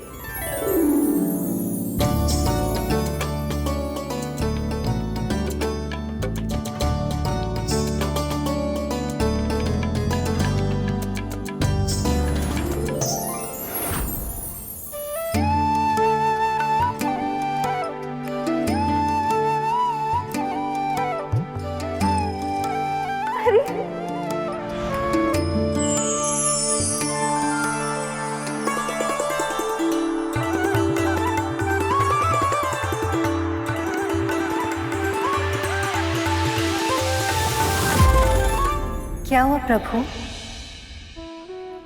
सब जानकर भी अनभिज्ञ बन रही हैं देवी। ऐसा नहीं है प्रभु, मैं आपकी भावनाएं समझ सकती हूँ, पर क्या देवी? मैं आपको साक्षात देखना चाहता हूं, आपसे भेंट करना चाहता हूं। प्रभु, आप तो अधैर्य हो गए। और आप नहीं हो रहे। सत्य कहिए देवी, क्या आपका मन नहीं करता कि आप प्रत्यक्ष रूप में मुझे देखें? मेरे मन में उठती भावना तरंगों का अपने हृदय सागर में अनुभव कर, विरह के वर्षों का कष्ट साझा कर, भविष्य सुख की आशा का संबल दे। कहिए लक्ष्मी, क्या आप नहीं चाहते कि हम दोनों आमने सामने हों और कुछ क्षण एक दूसरे से बातें करें?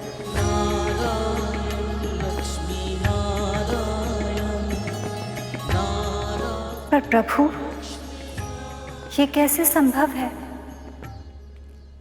आप चाहें तो असंभव भी संभव हो सकता है देवी। कैसे प्रभु? हल्दी लग चुकी है, अब कोई भी मुझे आपसे मिलने की अनुमति नहीं देगा। देवी पार्वती और अन्य सखी हमेशा मेरे साथ रहती है। दिन रात आठों पहर में पहरे में रहती हूँ। और यदि ये पहरा तोड़कर मैं आपसे भेंट करने आऊं तो?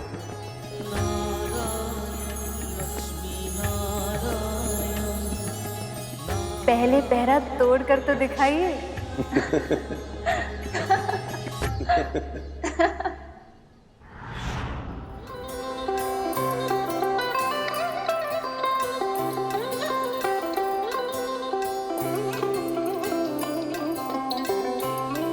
मैं आपके मन की व्यथा समझ सकता हूं सखा। आपका शरीर तो यही है, पर मन कहीं और ही है।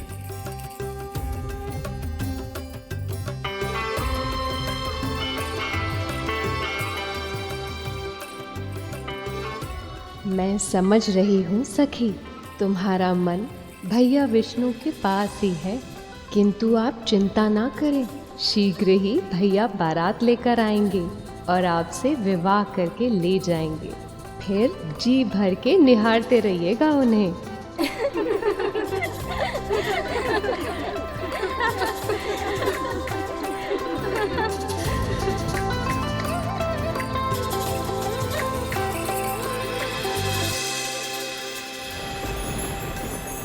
प्रभु का क्रोध तो हर क्षण बढ़ता ही जा रहा है, जिसका प्रभाव इस बिगड़ते वातावरण से स्पष्ट हो रहा है। अब तो विवाह का दूसरा उत्सव भी आरंभ होने वाला है। जब तक वो प्रभु का आवाहन नहीं करेंगे, तब तक इनका क्रोध शांत नहीं होगा। नहीं, वो सब मेरे प्रभु को भूलकर उत्सव मनाए, मेरे प्रभु का अपमान करे, मैं ऐसा नहीं होने दूंगा। अब ये विवाह बिना अवरोध के संपन्न नहीं होने दूंगा मैं। लक्ष्मी ने चुनौती दी है मुझे कि यदि मैं पहरा तोड़कर उनसे भेंट कर पाऊं तो करके दिखाऊं। आपने चुनौती नहीं, अनुमति दी है उन्हें। सत्य तो ये है सखी कि आपकी ना में भी हाँ ही छुपी है। मैं आपकी तड़प समझ सकता हूं सखा। मुझे यह भी अनुमान है कि देवी लक्ष्मी भी आपसे मिलने के लिए उतनी ही व्याकुल होगी, परंतु ये मिलन कठिन होगा सखा। कठिन नहीं, असंभव होगा, क्योंकि आपके चारों ओर पहरा मैं स्वयं दूंगी। पर क्यों महादेव? माँ पार्वती क्यों नहीं चाहेंगी कि प्रभु विष्णु और माता लक्ष्मी की भेंट हो पाए? इतने लंबे समय से आप प्रभु से और प्रभु आपसे नहीं मिले हैं। यदि वो एक बार मिलना चाहते हैं तो इसमें समस्या क्या है देवी? समस्या ये है कि जब मेरा और पार्वती का विवाह हुआ था तो मेरी भी इच्छा हुई थी देवी पार्वती से इसी प्रकार भेंट करने की, पर तब ऐसे ही सखी ने हमारे चारों ओर पहरा दिया था और इस कार्य में उनका साथ दिया था भैया विष्णु ने। अपने प्रिय से भेंट करने के लिए मैंने अद्भुत योजना रची थी और मेरे इसी अतिरिक्त प्रयास ने हमारे मिलन के क्षण को और भी अधिक विशेष बना दिया था। जो सहज मिल जाए उसका मूल्य समझ नहीं आता। अब चुनौती दी है तो उसे कठिन बनाना तो होगा। चाहे कितना भी कठिन क्यों ना हो, मैं ये चुनौती अवश्य पूर्ण करूंगा। मुझे स्वीकार है सखी।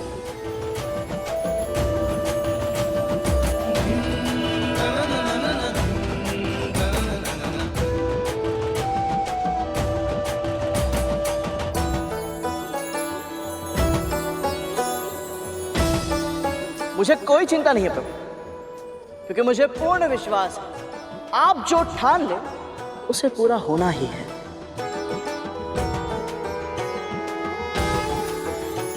हाँ प्रभु, गरुड़ सही कह रहा है। आप अपने निश्चय में अवश्य सफल होंगे प्रभु।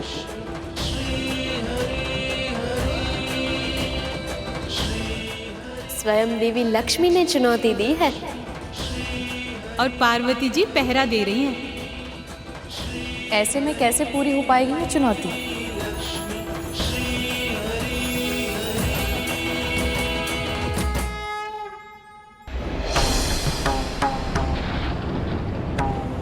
मेरे प्रभु को विवाह में आमंत्रित करके भी किसी को ये विचार नहीं आया कि प्रभु गणेश जी अभी तक पहुंचे क्यों नहीं। ये घोर अन्याय है। त्रिदेव ने स्वयं प्रथम पूज्य का आशीर्वाद दिया था मेरे प्रभु को और उन्हें ही भूल गए। किंतु न्याय मैं करूंगा। इस विवाह में विघ्न डालकर अब संसार देखेगा प्रभु गणेश जी के छोटे मूषक का बड़ा पराक्रम।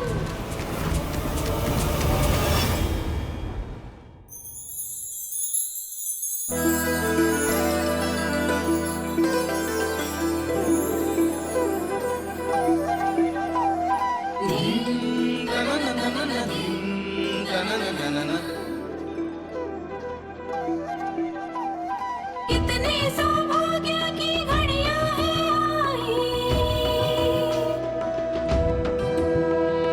कितने सौभाग्य की घड़ियां हैं आई, तीनों ही लोक में खुशियां हैं छाई। रिद्धि सिद्धि संग पार्वती है आई, मेहंदी रसम की मेला है आई। रिद्धि सिद्धि संग पार्वती है आई, मेहंदी रसम की मेला है आई।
जहाँ जहाँ मेरी दृष्टि पड़ रही है वहाँ वहाँ आप दिखाई दे रहे हो। हरि, क्या आप सच में इस चुनौती को जीतकर मुझे प्रत्यक्ष रूप में मिलेंगे?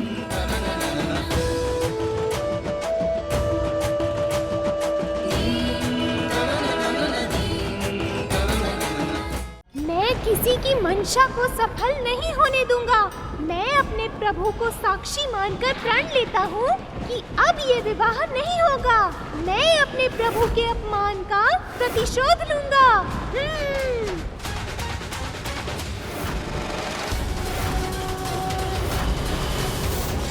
प्रभु विष्णु के विवाह के दूसरे उत्सव की सबको बहुत बहुत बधाई।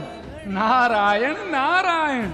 अरे वाह, आलते का रंग तो बड़ा गहरा प्रतीत हो रहा है। सही कहा आपने अग्निदेव, रंग बिल्कुल प्रभु नारायण और माता लक्ष्मी के प्रेम जितना गहरा है।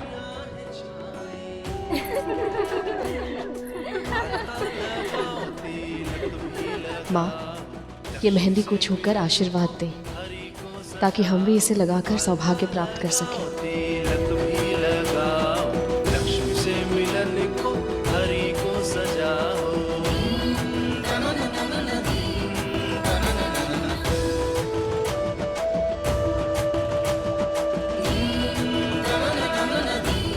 वैसे माता लक्ष्मी की मेहंदी तो रंग लाएगी ही। प्रभु विष्णु इनसे इतना प्रेम जो करते हैं।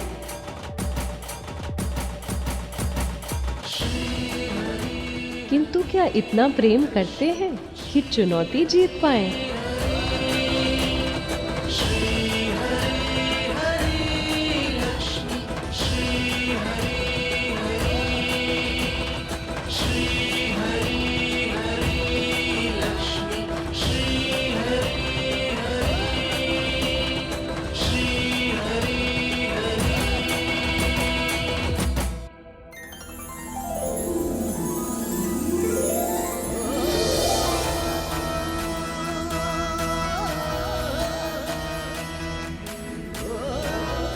ये हुई ना बात।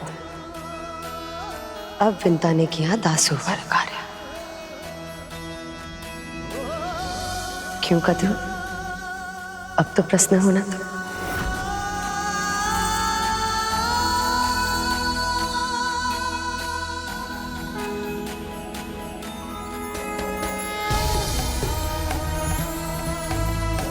इन हाथों की रेखाएं सज गई आज।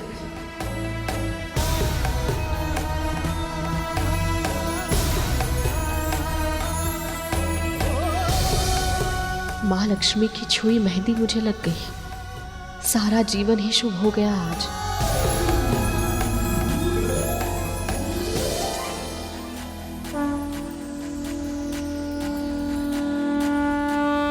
ऐसे कद्रू, मैं सोच रही थी कि तुम ऐसा धब्बों वाला मुख लेकर विवाह में कैसे सम्मिलित होगी।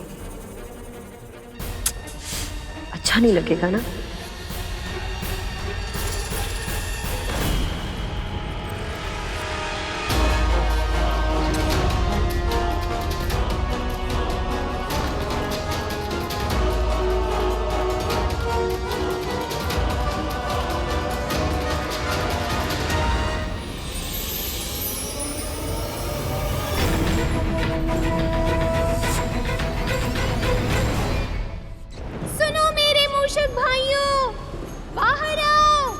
मुझे तुम्हारी सहायता की आवश्यकता है। मेरे प्रभु का अपमान हुआ है। शीघ्रता करो, सभी यहाँ आओ।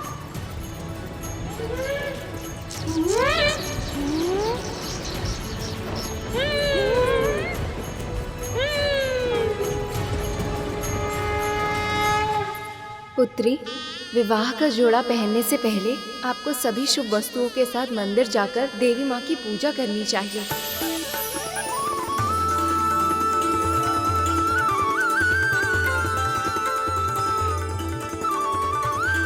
अकेली कहाँ चल दी सखी,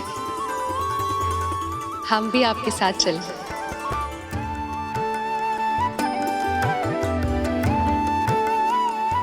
हम भी चलें? नहीं कद्रू, रहने देते हैं। वैसे भी बहुत थक चुके हैं और ये लोग तो वापस लौटने ही वाले हैं। लक्ष्मी मंदिर जा रही हैं, जहां उनकी सखियां उन पर कड़ी निगरानी नहीं रख पाएंगी। यही सही अवसर है उनसे भेंट करने का।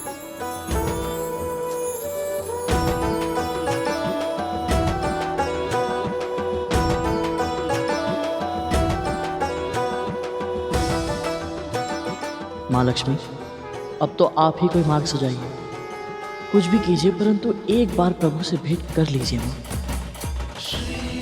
मन तो मेरा भी बहुत है, पर मैं चाह कर भी स्वयं कुछ नहीं कर सकती। देवी लक्ष्मी के दर्शन का सौभाग्य तो प्राप्त हो गया प्रभु। अब आप दर्शन देकर मेरा जीवन धन्य कर दीजिए। कुछ ऐसा कीजिए कि आप माता लक्ष्मी से भी मिले और किसी को दिखाई भी ना दें, ताकि आप चुनौती भी जीत जाएं और माता लक्ष्मी की आपसे भेंट करने की इच्छा भी पूर्ण हो जाए। सदा से भगवान भक्तों की समस्या का समाधान करते आए, आज एक भक्त ने भगवान की समस्या का समाधान कर दिया। अब तो देवी के मंदिर में ही भेंट होगी लक्ष्मी।